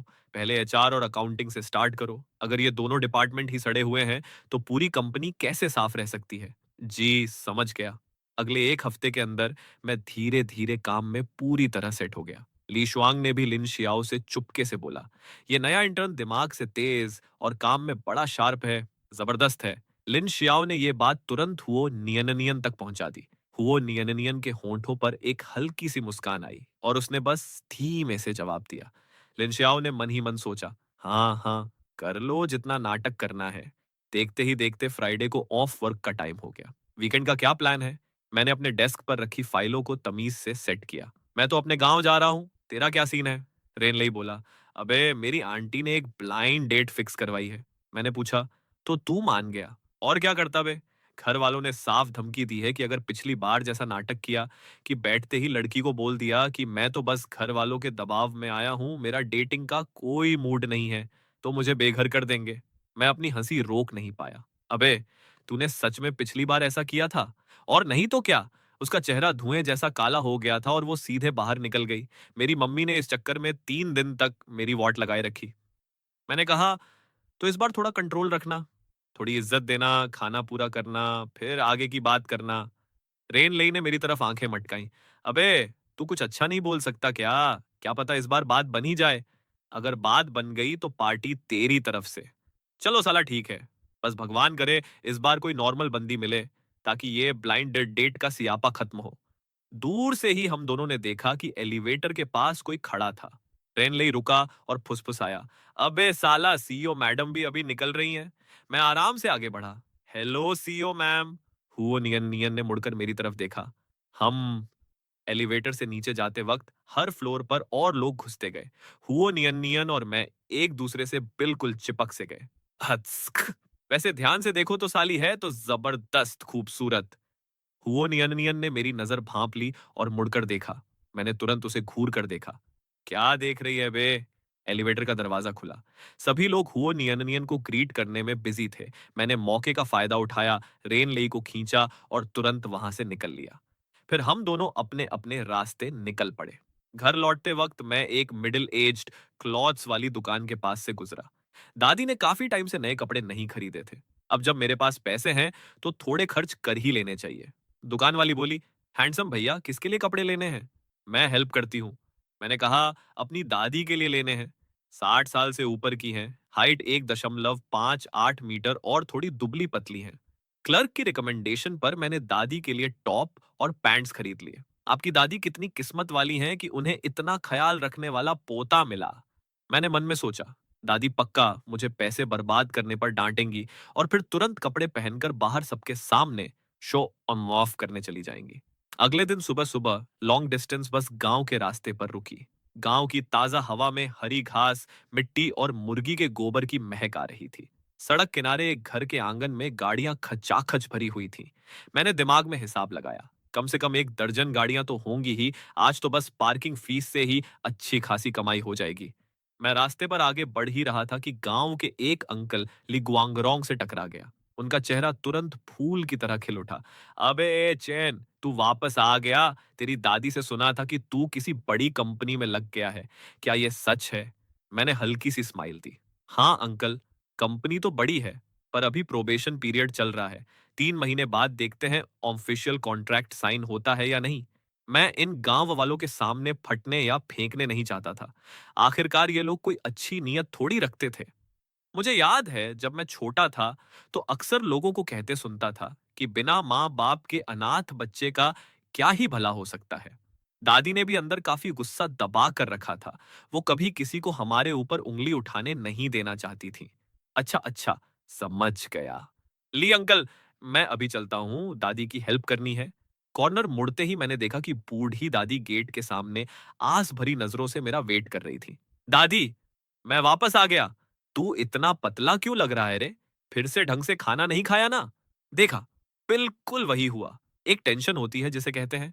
दादी को लगता है कि तू पतला हो गया है। मैंने कहा, दादी, मैं बिल्कुल पतला नहीं हुआ हूँ। मैंने तेरे लिए चिकन स्ट्यू बनाया है, बस अभी बनाई है, जल्दी से एक कटोरी खा ले। मैंने बोला था ना दादी कि जरूरत नहीं है। बन गया तो बन गया, जल्दी खा ले। बाद में जब टूरिस्ट खाने आएंगे तो मेरे पास तुझे देखने का टाइम नहीं होगा। दादी, मैं आपके लिए नए कपड़े लाया हूँ, चलकर ट्राई कर लो कि फिट आ रहे हैं या नहीं। मेरे लिए ये सब क्यों खरीदा रे? मेरे पास कपड़ों की कमी थोड़ी है। फालतू में पैसे बर्बाद कर दिए। मैं किचन में गया, 2 कटोरी चिकन निकालकर बाहर लाया और बीच वाली टेबल पर रख दिया। दादी, मेरे साथ खाओ। जब आपने मेरे लिए बनाया है तो साथ में ही खाएंगे। पहले मुझे ये कपड़े अंदर रखने दे। मैंने दादी को खींचकर टेबल पर बिठाया और उनके हाथ में चॉपर स्टिक्स थमा दिए। अगर आप नहीं खाओगी तो मैं भी नहीं खाऊंगा। अच्छा ठीक है बाबा, मैं भी खाती हूँ। हम दोनों के खाने के बाद मैंने दादी लिन शुई को उनके कमरे की तरफ भेजा। दादी, जाकर कपड़े ट्राई करके देखो कि फिट हैं या नहीं। तब तक मैं बर्तन धो लेता हूँ। बर्तन धोकर हाथ पोंछते हुए जैसे ही मैं बाहर निकला, मैंने देखा कि दादी लिन शुई नया आउटफिट पहनकर कमरे से बाहर आ रही थी। उनका चेहरा एकदम खिल उठा था। कैसा है दादी, फिट आया? मैंने उन्हें ऊपर से नीचे तक देखा। एकदम परफेक्ट फिट है। दादी लिन शुई ने नए टॉप के फोल्ड्स पर हाथ फेरा। उनकी आंखों में खुशी के आंसू और मुस्कान थी। अगली बार से मत खरीदना, फालतू पैसे बर्बाद करना। मैं पास गया, उनका कॉलर सही किया और हंसकर बोला, ठीक है दादी, अगली बार नहीं खरीदूंगा। अचानक आंगन से एक आवाज आई, आंटी लिन घर पर हो क्या? हाँ। गेट के बाहर एक औरत खड़ी थी। आंटी लिन, हम लोग फिर से आ गए। करीब 12:30 बजे हम लंच के लिए आएंगे। हमारे लिए लंच तैयार रखना। ये लीजिए डिपॉजिट, रोज वाले वही सेम डिशेस बना देना। ठीक है, वही पुराना मेन्यू। दादी लिन शुई अंदर गईं। उन्होंने नए कपड़े उतारकर तमीज से फोल्ड करके रखे और फिर किचन में काम में लग गईं। मैं भी उनके पीछे किचन में चला गया। दादी, मैं भी हाथ बटाता हूँ। ऐसे ही दोपहर के 3 बजे तक लगातार काम करने के बाद मैंने डिसाइड किया कि मुझे दादी को शहर लेकर आना ही पड़ेगा। मैं उन्हें यहाँ अकेले इस तरह पिसने नहीं दे सकता था। थोड़ा रेस्ट कर ले, मैं नहाने जा रही हूँ, पूरी पसीने और धुएं से महक रही हूँ। मैंने उन्हें घर के अंदर भेजा। दादी, आज काफी थक गई हो ना? आप नहा कर आओ, मैं आपके कंधे दबाता हूँ। ठीक है रे, ये बूढ़ा शरीर पूरा दर्द कर रहा है। बाद में थोड़ा मसाज कर देना। मैंने अपना फोन निकाला। एक बार कैपिटल सिटी वापस पहुंचकर पहले मैं घर ढूंढूंगा, या तो छोटा यूनिट खरीदूंगा या कंपनी के पास 2 रूम का अपार्टमेंट रेंट पर लूंगा। जब दादी को लाने का टाइम आएगा तो बस बोल दूंगा कि काम से बहुत थक जाता हूँ, न ढंग से खा पाता हूँ न सो पाता हूँ, तो आप आकर मेरे लिए खाना बना दो। दादी इस मामले में सबसे ज्यादा भली है। दादी के नहाने के बाद मैंने हेयर ड्रायर से उनके बाल सुखाए और उन्हें सोफे पर पेट के बल लिटाया। दादी, इतना प्रेशर ठीक है ना? हम एकदम सही है। तूने ये काम कब सीखा रे? ऑनलाइन वीडियो देखकर सीखा दादी। है ना जबरदस्त? दादी लिन शुई की सांस धीरे धीरे स्टेडी होने लगी और जल्दी ही वो सो गई। अगले दिन भी रोज की तरह वही भगदड़ रही। जब गेस्ट्स का लास्ट ग्रुप चला गया, मैंने दादी की हेल्प करके सब साफ किया, अपना बैग पैक किया और कैपिटल के लिए निकलने की तैयारी की। दादी लिन शुई ने कुछ बोलने के लिए मुंह खोला, पर बोल नहीं पाई। दादी, मैं निकल रहा हूँ, संभल के जाना, पहुंच कर कॉल करना। दादी, प्लीज अब से इतना हार्ड वर्क मत किया करो, ठीक है? आगे से बस एडवांस रिजर्वेशन लिया करो। ये बिना बुकिंग वाले अचानक आने वाले टूरिस्ट्स बहुत थका देते हैं, इन्हें मत लिया करो। मैं नहीं थकती रे, बस वीकेंड्स पर 2 दिन का काम होता है। नॉर्मल डेज में तो मुश्किल से 1-2 टेबल आते हैं। तू टेंशन मत ले, तेरा बूढ़ा अभी भी स्ट्रांग है। मैंने उनका हाथ पकड़ा। दादी, मेरे साथ कैपिटल चलकर रहने का क्या सीन है? तू अभी अभी जॉब शुरू किया है। मेरा वहां आना तेरे लिए झंझट बन जाएगा। जब तेरी शादी हो जाएगी और बच्चे होंगे, तब मैं काम बंद करके तेरे बच्चे को संभालने आऊंगी। तो इसका मतलब मुझे जल्दी से शादी करके बच्चा पैदा कर लेना चाहिए, ताकि आपको जल्दी पोता खिलाने को मिले। दादी लिन शुई मेरी इस बात पर हंस पड़ी। अच्छा सुन, जब तू वापस जाए तो कलीग से बोलना कोई लड़की ढूंढे। अबे साले नालायक, जल्दी निकल वरना अंधेरा हो जाएगा। गांव से वापस आने के बाद से जब भी मुझे दिन में फ्री टाइम मिलता, मैं फोन पर कंपनी के पास घर ढूंढता रहता।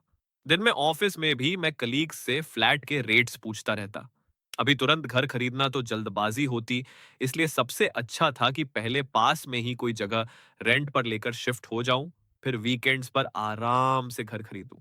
ऑफिस के बाद मैंने 3 घर देखे और फाइनली कंपनी से बस 10 मिनट की दूरी पर एक 2 BHK अपार्टमेंट फाइनल कर लिया। लैंडलॉर्ड बड़ा कूल बंदा था।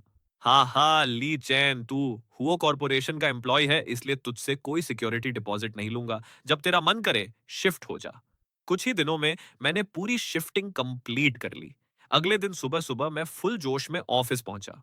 ली चैन, शिफ्टिंग हो गई? हाँ बे, अब तो पैदल आने में बस 7 मिनट लगते हैं। अबे साले, कितना लकी है तू, मुझे तो आने जाने में 2 घंटे लगते हैं। तू भी यहाँ शिफ्ट हो जाना, पास में काफी रेंटल प्लेसेस हैं। मन तो काफी है रे, पर साला पॉकेट अलाउ नहीं करती। 11:30 बजे चेयरमैन आंटी अचानक प्रेसिडेंट ऑफिस में टपक पड़ी। तुम लोग अपना काम करो, मैं तो बस वैसे ही चक्कर मार रही थी। ली चेन, बिजी हो क्या? मैंने कहा। Hello chairman ma'am. अरे बाबा, आगे से मुझे चेयरमैन मत बोलना, कितना पराया लगता है। मुझे बस आंटी बोला कर। मेरी इतनी औकात कहाँ मैम। सुना है तुम वीकेंड पर गांव गए थे। दादी कैसी है तुम्हारी? एकदम मस्त हैं। कंसर्न के लिए थैंक यू चेयरमैन मैम। मुझे भी किसी दिन वहां घूमने जाना है। तुम मेरे टूर गाइड बनोगे ना? हाँ, बिल्कुल, इसमें क्या बात है। हम दोनों आपस में बातें करने लगे। देखते ही देखते लंच का टाइम हो गया। आज मैं तुम्हें बाहर लंच करवाती हूँ। अरे चेयरमैन मैम, कोई जरूरत नहीं है, कैफेटेरिया में खा लूंगा। कैफेटेरिया में क्या ढंग का मिलता है? रोज वहां खाकर मन भर गया होगा। पास में ही एक फैमिली रेस्टोरेंट है जहां एकदम ऑथेंटिक खाना मिलता है। तुम्हें पक्का पसंद आएगा। मैम, सच में जरूरत नहीं है। क्या हुआ?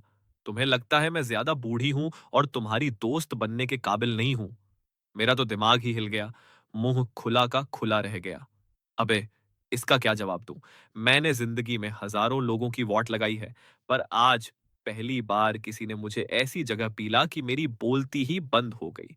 चेयरमैन मैम, ऐसा नहीं है कि आप मेरी दोस्त बनने के काबिल नहीं हैं, बल्कि मैं आपकी दोस्ती के काबिल नहीं हूं। जब तक आंटी को लगता है तुम काबिल हो, तब तक हो। चल अब जल्दी, वरना सीट्स नहीं मिलेंगी। मैंने रेन लेई को एक ऐसी लुक दी जैसे मेरा आज आखिरी दिन हो। तू निकल आगे। रेस्टोरेंट के प्राइवेट रूम में बैठने तक मैं पूरी तरह ब्लैंक था। भैया जी, हमारे लिए कुछ स्पेशलिटी डिशेस ले आओ। जी अभी लाया। तब तक आप दोनों चाय एंजॉय कीजिए। हुओ लानक्सन ने अपना फोन निकाला और कुछ टाइप किया। हुओ कॉर्पोरेशन के प्रेसिडेंट ऑफिस में डेस्क पर रखा फोन बज उठा। हुओ नियन नियन ने सोचा, मेरी मॉम अकेले लियू फैमिली रेस्टोरेंट लंच करने गई। वो तो हमेशा अपनी सहेलियों के साथ जाती है ना। मैं लंच कर रही हूँ मॉम, हुओ लानक्सन ने तुरंत रिप्लाई किया। मुझे नहीं पता, तू अभी की अभी यहाँ आ। अकेले खाना खाना कितना बोरिंग है। हुओ नियन नियन ने लंबी सांस ली और न चाहते हुए भी गाड़ी निकाल कर रेस्टोरेंट की तरफ चल दी। ये वाली डिश ट्राई करो। यहाँ की मछली एकदम फ्रेश और लाइव होती है, काफी मीठी लगती है। मैंने कहा, थैंक यू चेयरमैन मैम। मछली सच में एकदम फ्रेश और टेंडर थी। मसाले एकदम सटीक थे। अच्छा है ना? और सुनो, अभी तुम्हें मुझे क्या बोलना चाहिए? मैंने थोड़ा हिचकिचाया, पर मेरे मुंह से फिर भी आंटी नहीं निकला। ये रेस्टोरेंट 20 साल से भी ज्यादा पुराना है। इसका पहले वाला ओनर किसी बड़े होटल का मास्टर शेफ था। रिटायर होने के बाद ये छोटा सा प्लेस खोल लिया। कोई ऐड नहीं, सिर्फ वर्ड ऑफ माउथ से चलता है। तभी तो इतना स्वादिष्ट है मैम।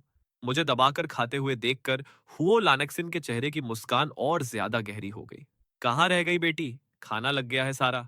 हुओ नियन नियन एकदम सही टाइम पर दरवाजा खोलकर अंदर आई। हैं? मेरी मॉम इसली चैन के साथ बैठकर लंच क्यों कर रही हैं? आ गई तू। बैठ जा बेटा। हुओ नियन नियन की नजर एक सेकंड के लिए मेरे चेहरे पर टिकी। मैं उस वक्त एक रिप चबा रहा था और वही फ्रीज हो गया। मॉम, आप दोनों एक साथ क्यों हैं? अरे ए चैन और मैं अच्छे दोस्त हैं, साथ में खाना खाने में क्या बुराई है? ऐसा बोलते हुए उन्होंने मेरे प्लेट में और खाना डाल दिया। थोड़ा और खा, ये चिकन डिश भी जबरदस्त है। अब तो मेरी पूरी बॉडी में अजीब सी खलबली मच गई थी। अगर मुझे पता होता कि चेयरमैन ने हुओ नियन नियन को बुलाया है तो मैं मर जाता, पर यहां नहीं आता। ए चैन, तेरे गांव में कोई लोकल स्पेशलिटीज हैं क्या? मैंने जल्दी से रिब का पीस निकला। हाँ मैम, जंगली पहाड़ी सब्जियां, देसी मुर्गी, बतख और छोटी नदी की मछलियां। उन्हें क्रिस्पी फ्राई करो तो बड़ा जबरदस्त टेस्ट आता है। वाह! सुनकर ही मजा आ गया। जब मैं वहां आऊंगी तो तुम्हें मुझे ये सब खिलाना पड़ेगा। बिल्कुल मैम, मेरी दादी ने गांव में इको टूरिज्म लॉज खोला है। आप आओगे तो उनसे बोलकर अच्छा खाना बनवा दूंगा। उनके हाथ का खाना एकदम टॉप नॉच है। तो बस डन रहा। जब मैं आऊंगी तो नियन नियन को भी साथ ले आऊंगी। ए चैन, वैसे तुम ऑफिस के बाद क्या करते हो? कोई गर्लफ्रेंड वगैरह है क्या? नहीं मैम, अभी तो कोई नहीं है। नहीं है? अच्छा है। जवान लड़कों को इतनी जल्दी भी क्या है? हुओ नियन नियन ऊपर से तो शराफत से खा रही थी, पर अंदर से कान खड़े करके सारी गॉसिप सुन रही थी। मन ही मन सोचा, अच्छा हुआ तेरी कोई गर्लफ्रेंड नहीं है, वरना उस रात जो हमारे बीच हुआ उसके बाद मेरा क्या होता? खाना खत्म होते ही हुओ लानक्सन का फोन बजा और उनका चेहरा बदल गया। हम, ठीक है, समझ गई, अभी आती हूँ। फोन काट कर उन्होंने मेरी तरफ देखा। एच चैन, रियली सॉरी रे, आंटी को अचानक जरूरी काम आ गया है, मैं तुम्हें कंपनी नहीं छोड़ सकूंगी। मैंने कहा, चेयरमैन मैम, आप अपना काम देखिए, मैं खुद कैब करके चला जाऊंगा। उन्होंने हुओ नियन नियन से कहा, जब तू कंपनी वापस जाए तो इसे भी साथ ले जाना। हुओ नियन नियन ने मेरी तरफ देखा। ठीक है। हुओ लानक्सन जल्दी में निकल गई। हे, हो गया ना यंग कपल का जुगाड़ सेट। मैंने कहा, सीईओ हुओ, आपको परेशान होने की जरूरत नहीं है, मैं खुद राइड बुक करके चला जाऊंगा। मैंने जैसे ही एक कदम आगे बढ़ाया, उसने मेरा हाथ पकड़ लिया। तू कैब करके जाएगा? अगर मेरी मॉम को पता चला तो वो मेरी क्लास लगा देंगी। मैंने अपना हाथ छुड़ाया। ना तुम बोलोगी, ना मैं बोलूंगा, चेयरमैन मैम को कैसे पता चलेगा? ली चैन, तू बस शर्मा रहा है ना? अबे, मैं क्यों डरूंगा? तुझे डर लग रहा है कि हमारे बीच फिर से कोई गड़बड़ या रोमांस ना हो जाए? मेरे हाथ तुरंत लाल हो गए। ये मत समझना कि तू लड़की है तो मैं तुझे मारूंगा नहीं। मैं मार्शल आर्ट्स एक्सपर्ट हूं, समझी? हाँ हाँ हाँ। अबे, तू क्यों हंस रही है? क्या कोइंसिडेंस है, मैं भी मार्शल आर्ट्स एक्सपर्ट हूं। स्पारिंग करेगा? तुझे भी मार्शल आर्ट्स आता है? ट्राई करके देखना है। अबे, ये तो सच में मारने पर उतर आई। ये साली रूल के हिसाब से क्यों नहीं खेलती? एक सेकंड की देरी होती तो मेरे मुंह पर फुल पंच पड़ जाता। अबे, तू सच में मार रही है? स्पारिंग का मतलब ही सच में लड़ना होता है। हुओ नियन ने अपना मजाक साइड रखा। हम दोनों रेस्टोरेंट के प्राइवेट रूम में ही आपस में भिड़ गए। मेरे दिमाग में आया, साली हुओ नियन कोई ऐसी वैसी नहीं है, पूरी खतरों की खिलाड़ी है। इसका एक राउंड हाउस किक मेरे कंधे को छूते हुए निकला। मैं बचने के लिए पीछे हट गया। अबे बस बस, रुक जा। क्यों, एक और राउंड लगाए? उसकी ये एनर्जी देखकर मेरे मुंह से हंसी निकल गई। मेरी मुस्कान पर हुओ नियन की नजर अटकी। हुओ नियन ने घड़ी देखी। चल अब, ऑफिस जाने का टाइम हो गया। ड्राइवर झांग ने रियर व्यू मिरर से हम दोनों की हालत देखी और उनके होंठ थोड़े से मुस्कुरा दिए। जब चेयरमैन मैम गई थी तो उन्होंने ओल्ड झांग को इंस्ट्रक्शन दिया था। ओल्ड झांग, गाड़ी संभाल के चलाना, जहां जरूरत हो वहां ब्रेक मारना, जहां जरूरत हो वहां टर्न लेना, बस सब नेचुरल लगना चाहिए। उस वक्त झांग को समझ नहीं आया, पर अब पूरी कहानी क्लियर हो गई थी। गाड़ी सड़क पर आराम से चल रही थी कि अचानक एकदम जोर का ब्रेक लगा। तू ठीक है ना? नहीं। अभी मेरी बात पूरी भी नहीं हुई थी कि गाड़ी ने फिर से एक शार्प टर्न लिया। हुओ नियन का पूरा शरीर सीधे मेरे ऊपर आ गिरा। मैंने उसे तुरंत पीछे धकेला। अबे तूने जानबूझकर किया ना? मैंने नहीं किया बे, गाड़ी ने टर्न लिया था। जब मैं ऑफिस वापस पहुंचा तो आधा घंटा लेट हो चुका था। अरे ली चैन, तू एकदम सही टाइम पर आया है, मेरे साथ चल 1 मिनट। मैंने सोचा, क्या लेट आने पर क्लास लगने वाली है।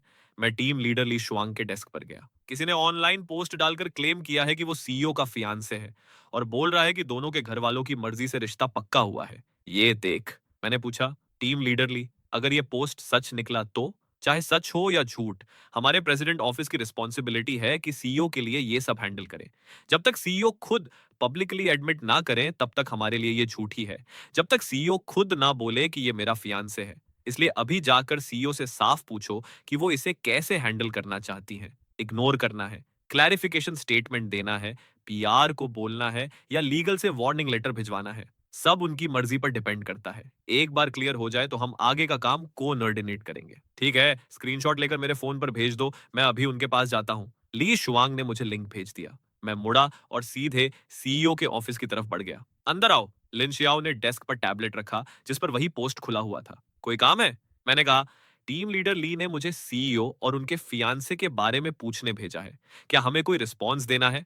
हुओ नियन बोली। मेरा फियांसे कब से हो गया रे? मुझे खुद क्यों नहीं पता? मैंने अपने फोन पर लिंक खोलकर उसे दिखाया। ऑनलाइन लोग तो वही कह रहे हैं, बोल रहे हैं उन्हें पूरी खबर है। हुँ, तू ऑनलाइन बकवास पर भरोसा करता है। मेरा भरोसा करना या ना करना जरूरी नहीं है। जरूरी यह है कि सीईओ मैडम इसे कैसे हैंडल करना चाहती हैं। हुओ नियन ने लिन शियाओ की तरफ देखा।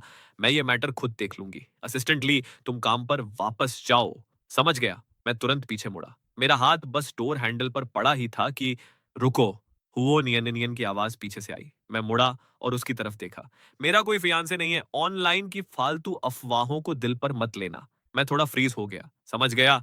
दरवाजा बंद होते ही मैंने अपना हाथ अपने सीने पर रखा। मेरा दिल थोड़ा तेज धड़क रहा था। अंदर लिन शियाओ के होंठ थोड़े से मुस्कुरा उठे। सीईओ मैडम, आपकी ये बात मुझे तो किसी बॉयफ्रेंड को सफाई देने जैसी लगी। अगर मैं गलत नहीं हूं तो ये पोस्ट शू हाउजी ने करवाया है, जो आपके नाम के बाप का इलेजिटिमेट बेटा है। सीईओ, उस टाइम आपके बाप और चेयरमैन ने इतना गंदा क्लेश किया था। अब उसकी क्या औकात कि वो अपने हरामी बेटे को आपके पीछे लगाए। हुओ कॉरपोरेशन पर कब्जा करने के चक्कर में और क्या, दिमाग में सालों के भूसा भरा है। चेयरमैन मैम कभी इसके लिए हाँ बोलेंगी क्या? अगर ये सच में शू हाउजी का काम है तो आपका क्या प्लान है सीईओ मैडम? तो सालों को जेल में लहसुन छीलने दो, उनकी कंपनी के टैक्स इवेजन और घटिया फूड इंस्पेक्शन के सारे प्रूफ्स जमा करो और टैक्स ब्यूरो तथा फूड एंड ड्रग एडमिनिस्ट्रेशन को भेज दो। आप उन्हें कोई रास्ता नहीं छोड़ना चाहती? पहले हुओ कॉरपोरेशन को हथियाने के लिए उन दोनों ने कितने नीच हथकंडे अपनाए थे, तू जानता है। जब मेरी मॉम ने बाजी पलटी तो वो दोनों मॉम के पैरों में गिरकर भीख मांगने लगे। मॉम ने शू हाउजी के अंदर मेरा खून होने की वजह से उन्हें छोड़ दिया था, पर अब वो फिर से नाटक कर रहे हैं। तो इस बार उनका ये सपना शुरू होने से पहले ही चूर चूर कर दो। लिन शियाओ ने गर्दन हिलाई। समझ गया। पहले क्लैरिफिकेशन स्टेटमेंट, फिर वार्निंग लेटर। जैसे ही कंफर्म हो कि शू हाउजी है, मैं सारे प्रूफ्स लीक कर दूंगा। मैं प्रेसिडेंट ऑफिस वापस आया और हुओ नियन की बात ली शुआंग को बता दी। सीईओ मैडम ने बोला कि उनका कोई फियांसे नहीं है। ये मैटर असिस्टेंट लिन हैंडल कर रहे हैं, हमें टेंशन लेने की जरूरत नहीं है। लिन शियाओ ने आईटी टीम को कॉल लगाया। पोस्टर का डाटा निकालो, जितना डिटेल्ड हो सके जल्दी, उन्हें पता नहीं चलना चाहिए, पहले मुझे रिपोर्ट करो। फिर उसने पीआर को कॉल किया। मैनेजर जाओ, ऑनलाइन सीईओ के फियांसे वाली पोस्ट देखी?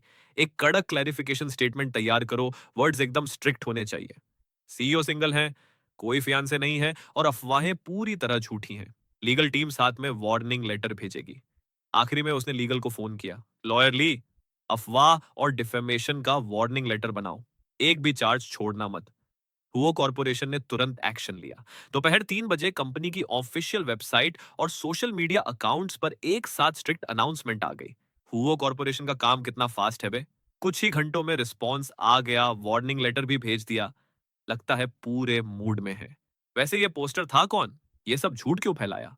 उसी दोपहर आईटी टीम ने लिन शियाओ को सारी खबर भेज दी। पोस्ट को शू हाउजी ने 5,000 रुपए देकर करवाया था। सीईओ मैडम, सब पता चल गया है, शू हाउजी ने ही करवाया था, सारे प्रूफ्स मिल गए हैं। हुओ नियन ने रिप्लाई किया, प्लान के हिसाब से आगे बढ़ो।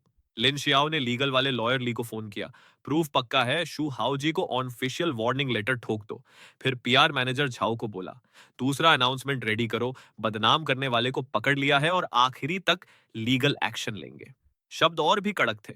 लिन शियाओ ने लैपटॉप खोला और सारे प्रूफ्स टैक्स डिपार्टमेंट और एफडीए को भेज दिए। अगले दिन जैसे ही खबर आई, हो हाउ की शियुन कंपनी के दरवाजे पर टैक्स और एफडीए वाले धावा बोल चुके थे।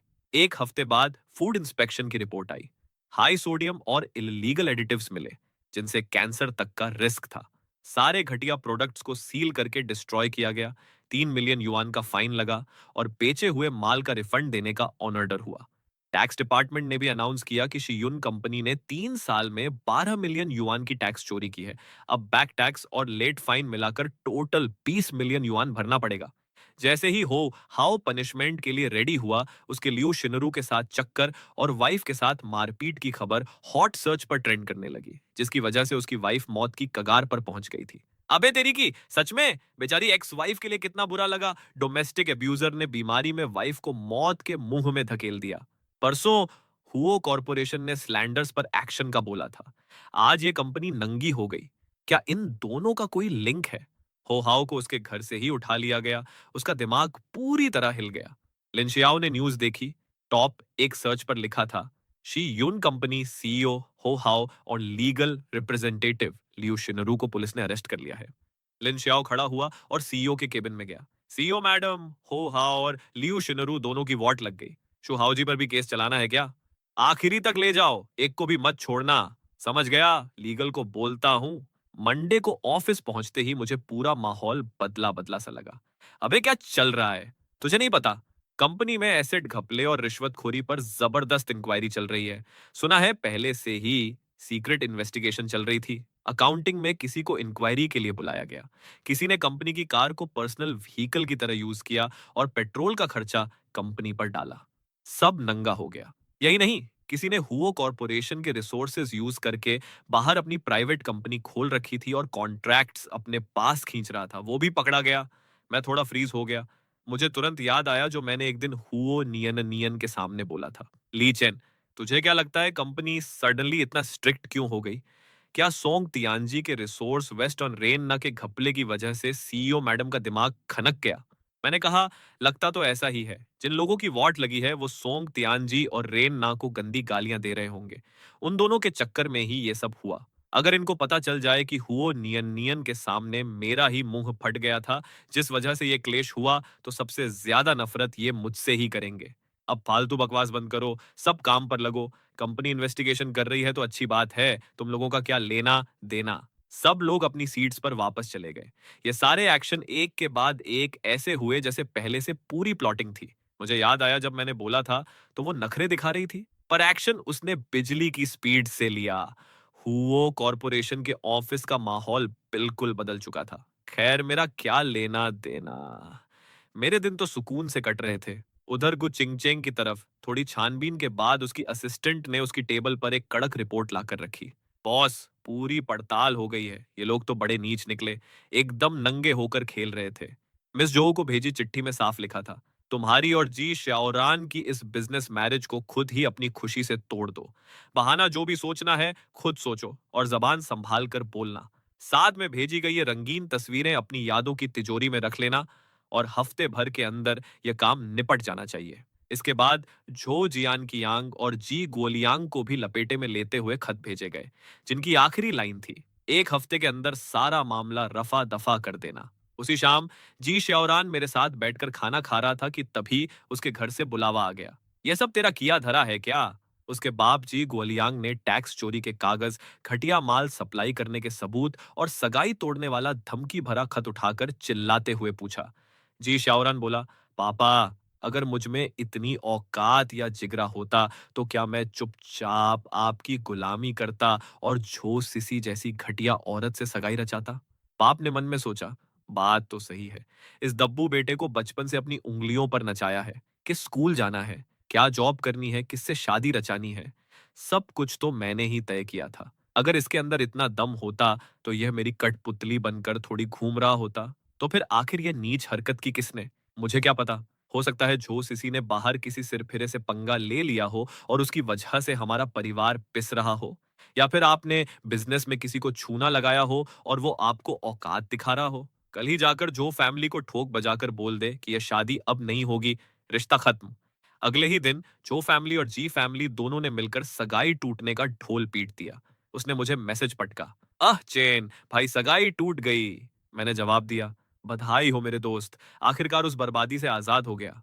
जी श्याओरान स्क्रीन देखकर मन ही मन मुस्कुराने लगा। आज से वह न तो जो सिसी का मंगेतर था और न ही अपने बाप जी गुओलियांग का बिकाऊ सौदा।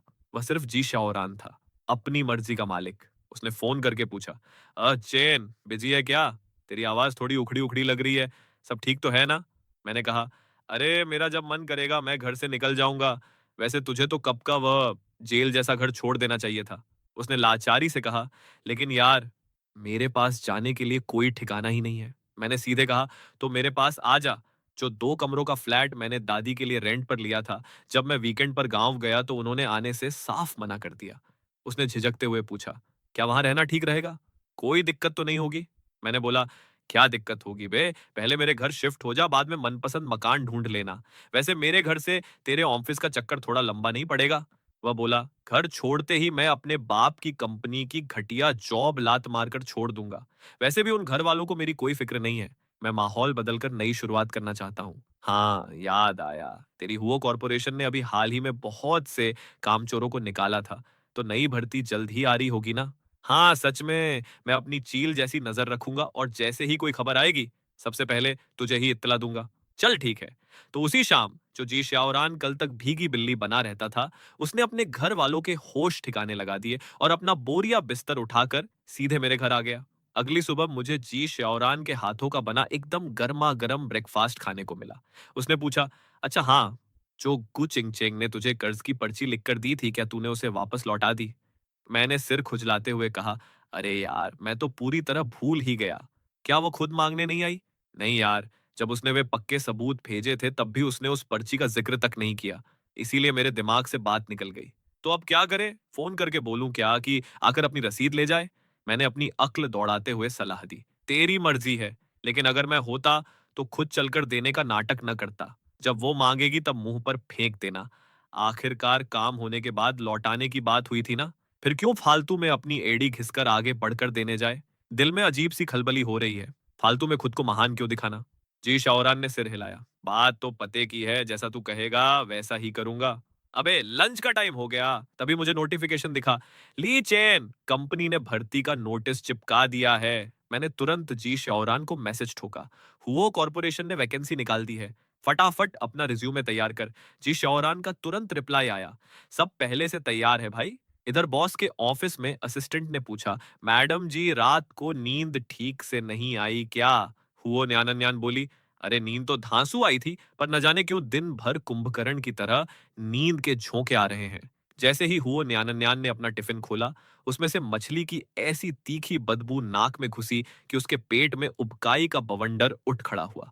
लिन श्याओ घबराकर बोली, बॉस, आपका चेहरा तो एकदम उतरा हुआ दिख रहा है, सब ठीक ठाक है ना? हुओ न्यान ने झट से टिफिन का ढक्कन बंद कर दिया और अपनी उल्टी को दबाने के लिए लंबी लंबी सांसें लेने लगी। क्या बॉस को हॉस्पिटल जाना चाहिए? मैं ठीक हूँ, शायद हल्का फुल्का जुकाम हो गया है जिससे भूख मर गई है। अभी ठंडे दिमाग से जुकाम की मेडिसिन खाऊंगी तो सब सेट हो जाएगा। हुओ न्यान ने लिन शियाओ के हाथ वाले टिफिन पर गिद्ध जैसी नजर डाली। तू लंच में क्या खा रही है? सिरके में डूबी हुई चटपटी हरी मिर्चें। तू मेरा टिफिन ले ले और अपना मुझे दे दे। जुकाम में इतना तीखा और चटपटा खाना सेहत के लिए सही रहेगा क्या? हुओ न्यान ने लिन श्याओ का डिब्बा खोला और एक टुकड़ा मुंह में डाल लिया। वो तीखा खट्टा स्वाद जीभ पर ऐसा धमाका कर गया कि उसकी पूरी रूह को शांति मिल गई। अरे कोई बात नहीं, इस वक्त बस इसी चटपटे माल को खाने का मन कर रहा है। लिन श्याओ हैरान होकर बोली, आपका जुकाम भी बड़ा अतरंगी है। दूसरों की भूख उड़ जाती है और आपको चटपटा खाने के दौरे पड़ रहे हैं। हुओ न्यान ने फटाफट खाना सफाचट किया, रेस्ट रूम में जाकर बिस्तर पर पसर गई और तब तक घोड़े बेचकर सोती रही जब तक लिन श्याओ ने उसे जगाया नहीं। मैडम, आप सच में ठीक तो हैं ना? हुओ न्यान ने माथे पर बल डालते हुए अपनी कनपटी मली। उसके दिल में एक अजीब सी घबराहट दौड़ गई। आखिर मेरे शरीर में यह क्या लोचा चल रहा है? हॉस्पिटल पहुंचकर जब हुओ न्यान ने अपनी रिपोर्ट हाथ में ली तो उस पर लिखा था, मुबारक हो, आप 1 महीने से ज्यादा की प्रेग्नेंट हैं। आराम का ध्यान रखें, पौष्टिक खाना खाएं और टाइम से डॉक्टर को दिखाती रहें। क्या मैं मां बनने वाली हूं? मेरा बच्चा ली चैन और मेरा बच्चा पेट में पल रहा है। क्या मुझे उस बेवकूफ को यह बात बता देनी चाहिए? शुक्रवार को छुट्टी के वक्त रेन लेई ने मेरे कान में फुसफुसाते हुए कहा, ली चैन, तूने ध्यान दिया? मैडम 2 दिन से कंपनी में अपना मुंह दिखाने नहीं आई है। तुझे क्या लगता है, क्या उसकी शादी वाली बात पक्की हो गई और वो किसी बंदे के साथ ऐश कर रही है? यह सुनते ही मेरी धड़कनें तेज हो गईं, लेकिन मैंने चेहरे पर ढिठाई का नकाब पहनते हुए कहा, किसे पता यार। ठीक उसी वक्त जी शाओरान की कॉल आ गई। अचेन, कु चिंगचेंग ने मुझे मिलने के लिए बुलाया है। कब? अभी इसी वक्त। तो जा। और सुन, वो क्या बकवास करती है, जरा अपना दिमाग भी इस्तेमाल कर लेना। जी शाओरान घबराता हुआ उस टी शॉप पर पहुंचा जो गु चिंगचेंग ने तय की थी। गु चिंगचेंग नीचे मुंह किए एक कॉन्ट्रैक्ट के पन्ने पलट रही थी। उसने उसे देखते ही सामने बैठने का इशारा किया। जी शाओरान बैठ गया और मन ही मन सोचने लगा, ये गु चिंगचेंग दिमाग में क्या खिचड़ी पका रही है? क्या यह सगाई टूटने का हिसाब मांगने आई है या उस कर्ज के कागज का? उसने झिझकते हुए कहा, मैं आज वो कर्ज का कागज जानबूझकर साथ लाया हूं। जब चाहे तुझे वापस दे सकता हूं।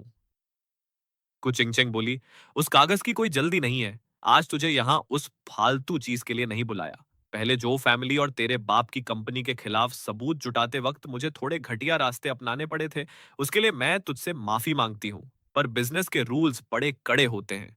बिना पक्के सबूतों के वे दोनों लालची अपना शिकार आसानी से नहीं छोड़ते। जी श्याओरान बोला, मैं समझता हूं, वैसे भी मैं उस बिजनेस मैरिज से बुरी तरह तंग आ चुका था। सच कहूं तो मुझे तेरा थैंक यू बोलना चाहिए, वरना आज भी घर वाले मुझे बिकाऊ माल की तरह इस्तेमाल कर रहे होते। मैंने ऐसे कई लोगों को देखा है जो बिजनेस के लिए अपनी फीलिंग्स की बलि चढ़ा देते हैं। पेरेंट्स को बच्चों की शादी का सौदा करने की आदत होती है, कभी नहीं पूछते कि हमारे दिल पर क्या बीत रही है। तूने जो खुद आगे बढ़कर यह जाल काटा है, तू तो कई अमीर बाप की औलादों से ज्यादा समझदार निकली। जी श्याओरान ने आह भरते हुए कहा, मैं बचपन से दूसरों के इशारों पर नाचता आया हूं। जो पसंद था वो बोलने की भी हिम्मत नहीं होती थी। सगाई तोड़कर और घर से बाहर निकलकर आज पहली बार ऐसा लग रहा है कि मैं अपने लिए जी रहा हूं।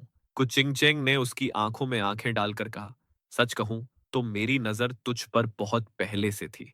उस बिजनेस मीटिंग में जब तेरा बाप तुझे और उस झो सिसी को मेहमानों के आगे ड्रामा करने के लिए मजबूर कर रहा था, तू पूरे टाइम उससे दूरी बनाकर खड़ा था। तेरे चेहरे से साफ दिख रहा था कि तुझे उस औरत से घिन आ रही है। उसी दौरान मैं जो फैमिली के साथ बिजनेस करने के नुकसान नाप रही थी, तो मैंने उस जो सिसी की गंदी हरकतों का कच्चा चिट्ठा निकलवाया और तुझे उस नरक से आजाद कराने का मन बना लिया। जी शौरान ने पूछा, क्या सिर्फ बिजनेस के नुकसान से बचने के लिए या कोई और बात भी थी? कुचिंगचिंग मुस्कुराई। शुरुआत में तो बस बिजनेस ही था, लेकिन बार बार टकराने के बाद मुझे एहसास हुआ कि तू सीधा साधा है, पर अपने उसूलों का पक्का है। घर वालों के दबाव में भी अपनी इज्जत का सौदा नहीं करता। मुझे ऐसे बंदे पसंद हैं। और सच कहूं तो आजकल मेरे दिमाग में सिर्फ तेरा ही ख्याल घूमता रहता है। जी श्योरान शर्माते हुए बोला, लीचेन के घर शिफ्ट होने के बाद जब भी खाली बैठता था तो अनजाने में ही हमारी मुलाकातों के सीन दिमाग में चलने लगते थे। बस ज्यादा सोचने की हिम्मत नहीं होती थी। लगता था कि हमारे परिवारों का बिजनेस बीच में टांग अड़ाएगा। कुचिंगचेंग ने साफ साफ कहा, बिजनेस अपनी जगह है और प्यार अपनी जगह। दोनों को अलग रखा जा सकता है। आज मैं तुझसे सीधे ठोक बजाकर पूछने आई हूं, अगर तेरे दिल में भी मेरे लिए थोड़ी बहुत फीलिंग्स हैं, तो हम आम लवर्स की तरह डेटिंग शुरू कर सकते हैं।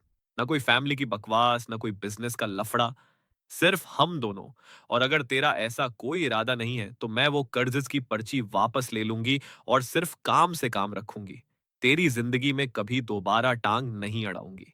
जी श्याओरान के दिल का सारा डर और शक एक पल में काफूर हो गया। मुझे मंजूर है।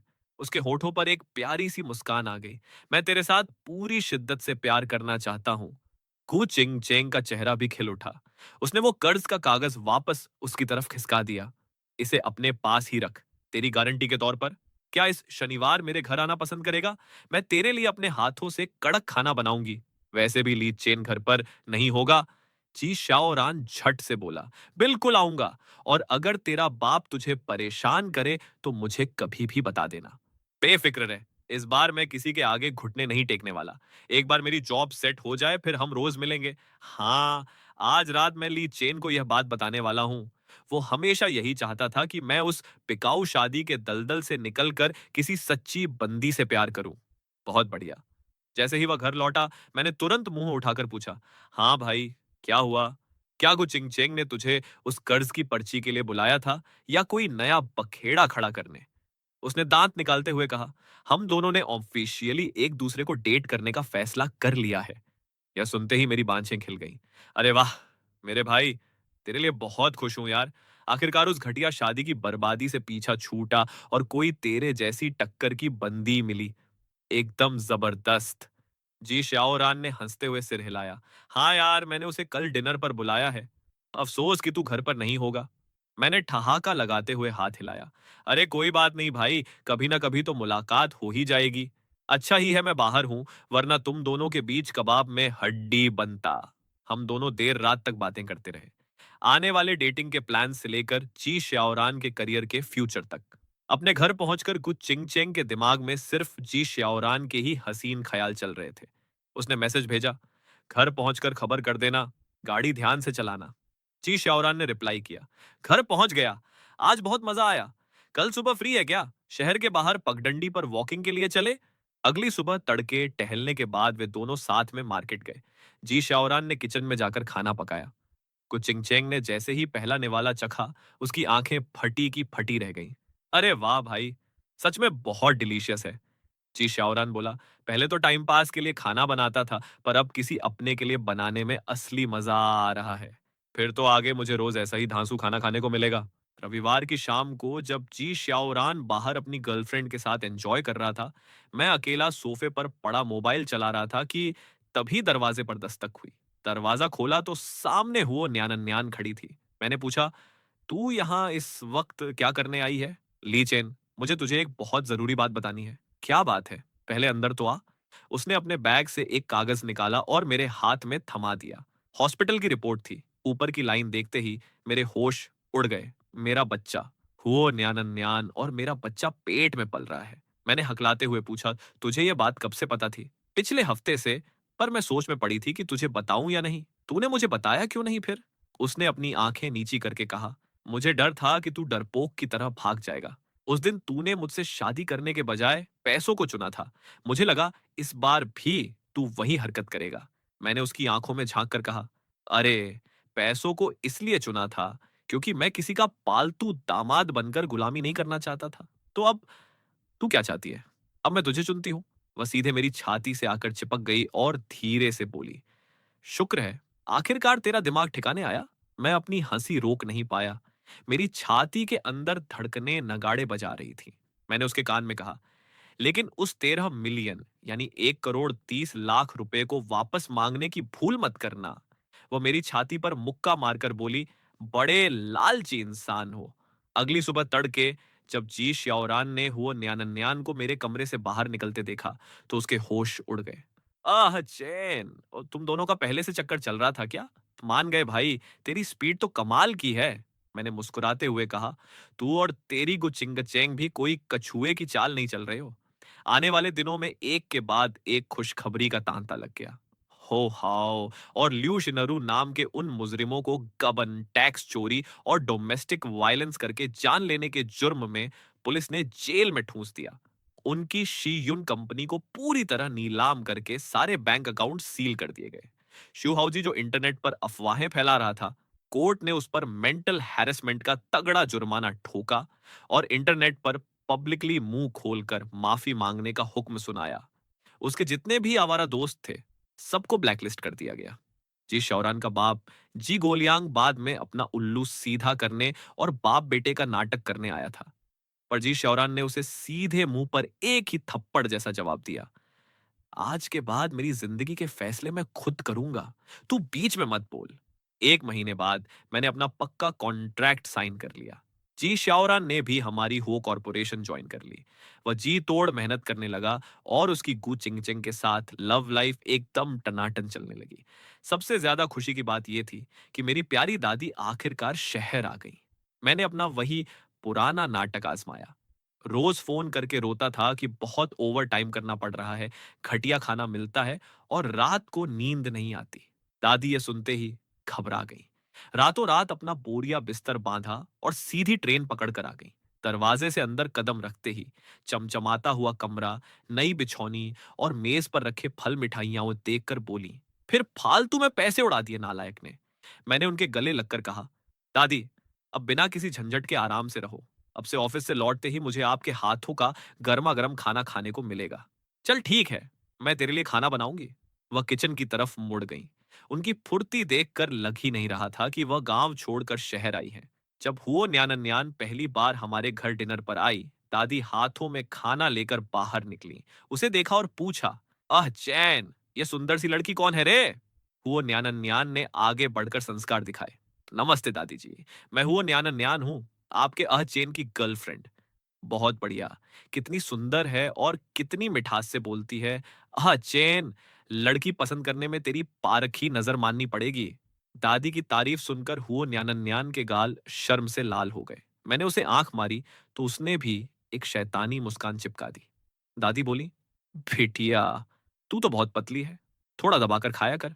हुओ न्यान मेरे कान में बोली, क्या तेरी दादी ने मेरी माँ के साथ कोई प्लानिंग कर रखी है? जो देखो वही मुझे पतली बोलकर खाना ठूसने में लगा रहता है। मैंने उसकी तरफ देखकर कहा, तुझे सच में ज्यादा खाना चाहिए। अब तू अकेली थोड़ी ना है, तेरे पेट में एक और नटखट बैठा है। उसने मुझे घूर कर देखा, पर उसके चेहरे पर प्यारी सी मुस्कान तैर गई। 2 महीने बाद हमने कोर्ट में जाकर अपनी शादी की रजिस्ट्री करा ली और कंपनी के पास ही एक शानदार 3 कमरों का फ्लैट खरीद लिया। सासू माँ जब पैसे देने लगी तो मैंने कहा, आंटी जी, इसकी कोई जरूरत नहीं है, हमारी सेविंग्स काफी है। सासू माँ बोली, ये एक माँ की तरफ से अपने दामाद को शगुन का गिफ्ट है, अगर मना किया तो मेरी बेइज्जती होगी। वो न्यान ने चुटकी ली। मेरी माँ सही कह रही हैं, उनका प्यार चुपचाप रख ले। नए घर में शिफ्ट होने वाले दिन जी श्याओरान और गुचिंग चेंग हमारी मदद कराने आ पहुंचे। जी श्याओरान बोला, आगे चलकर मैं और चिंगचेंग भी इसी सोसाइटी में एक फ्लैट खरीदेंगे ताकि रोज आकर तेरे यहाँ गपशप लड़ा सकें। रेनलेई आह भरकर बोला, ली चेन, तेरी किस्मत तो 7वें आसमान पर है। करोड़ों की मालिक वाइफ मिली, दादी गर्मा गर्म खाना खिला रही है, और एक मैं हूं, 20 लड़कियों को इम्प्रेस करने की कोशिश की, पर एक भी सेट नहीं हुई। मैंने उसकी पीठ ठोकते हुए कहा, सब्र कर मेरे भाई, तेरी वाली भी कहीं ना कहीं तेरे लिए ही बनी होगी। नए घर के पहले डिनर में पूरी मेज लजीज व्यंजनों से सज गई। दादी ने 56 भोग बनाए थे और जी श्योरान ने भी अपनी आस्तीनें चढ़ाकर 2 खास डिश तैयार की थी। कुचिंगचिंग प्राउडली बोली, मेरे बंदे के हाथों में तो जादू है। रेनलेई मजे से खाते हुए बोला, क्या बात है भाई, इतना ढांसू खाना है, क्या मैं आगे भी रोज यहाँ फ्री का माल खाने आ सकता हूँ? वो न्यान मेरे बगल में बैठी चुपचाप खाना खा रही थी और बीच बीच में तिरछी नजर से मुझे ताक रही थी। जब मैंने नीचे देखा तो उसका पेट अब हल्का सा बाहर उभर आया था। मैंने उसके कान में फुसफुसाया, क्या आप सबको यह गुड न्यूज बता देनी चाहिए? वह मुस्कुराई। उसने अपने पर्स से सोनोग्राफी की फोटो निकाली और सीधे मेज के बीचों बीच रख दी। पूरे कमरे में 2 सेकंड के लिए सन्नाटा छा गया। जी श्यावरान चिल्लाया, चेन, अबे साले, तू बाप बनने वाला है? दादी खुशी के मारे चहक उठी। न्यान, मेरी प्यारी बहू, मेरा परपोता। जी श्यावरान ने मुझे थम्स अप दिखाया और गुचिंगचेंग ने प्यार से उसका हाथ थाम लिया। रेनलेई बोला, अरे वाह, क्या हमारे इस डिनर ने आज हिस्ट्री बनते देखा है? मैंने मेज पर बैठे हर एक इंसान को देखा। मेरी प्यारी दादी, हुओ लानशिन, जी श्याओरान, गु चिंगचैंग, रेन लेई और मेरे बगल में बैठी हुई न्यान जो आंखें मटकाकर मुस्कुरा रही थी। पहले मुझे लगता था कि जिंदगी के सबसे हसीन दिन का मतलब है 18 मिलियन यानी 1 करोड़ 80 लाख रुपए कमाना, एक प्यार करने वाली बंदी ढूंढना और अपनी मर्जी से ऐश की जिंदगी जीना। पर अब मुझे समझ आया, असली सुख अकेले आवारा घूमकर आजाद रहने में नहीं, बल्कि अपने पूरे परिवार के साथ एक ही छत के नीचे खिलखिलाने में है। दादी ने मेरे सिर पर हाथ रखकर कहा, अचेन, आज तुझे इस तरह बसते देखकर तेरी दादी का दिल सच में बाग बाग हो गया। मैंने उनका हाथ थाम कर कहा, दादी, ये परिवार आपके बिना अधूरा है। आप हमेशा हमारे साथ यहाँ रहेंगी। लिविंग रूम में वापस आकर हुआ न्यान सोफे पर टिककर बैठी थी। उसे नींद के झोंके आ रहे थे। ली चेन। मैं उसके पास गया और उसके बगल में बैठ गया। उसने मेरी गोद में सिर रखकर कहा, थैंक यू मुझे चुनने के लिए। मैंने उसके बाल सहलाते हुए कहा, थैंक यू की कोई बात नहीं है। मुझे तो शुरू से ही तुझे चुनना चाहिए था। बस मैं थोड़ा बेवकूफ था जो फालतू का लंबा रास्ता नापने निकल पड़ा था। कुछ ही देर में वह गहरी नींद में सो गई। खिड़की के बाहर रात एकदम शांत थी और कमरे में बस उसकी धीमी और मीठी सांसों की सरगम गूंज रही थी। मेरे कानों में दादी के वे शब्द गूंज रहे थे, तुझे अपना घर परिवार बसाते देखना, एक सच्चा और अपना घर मिलना।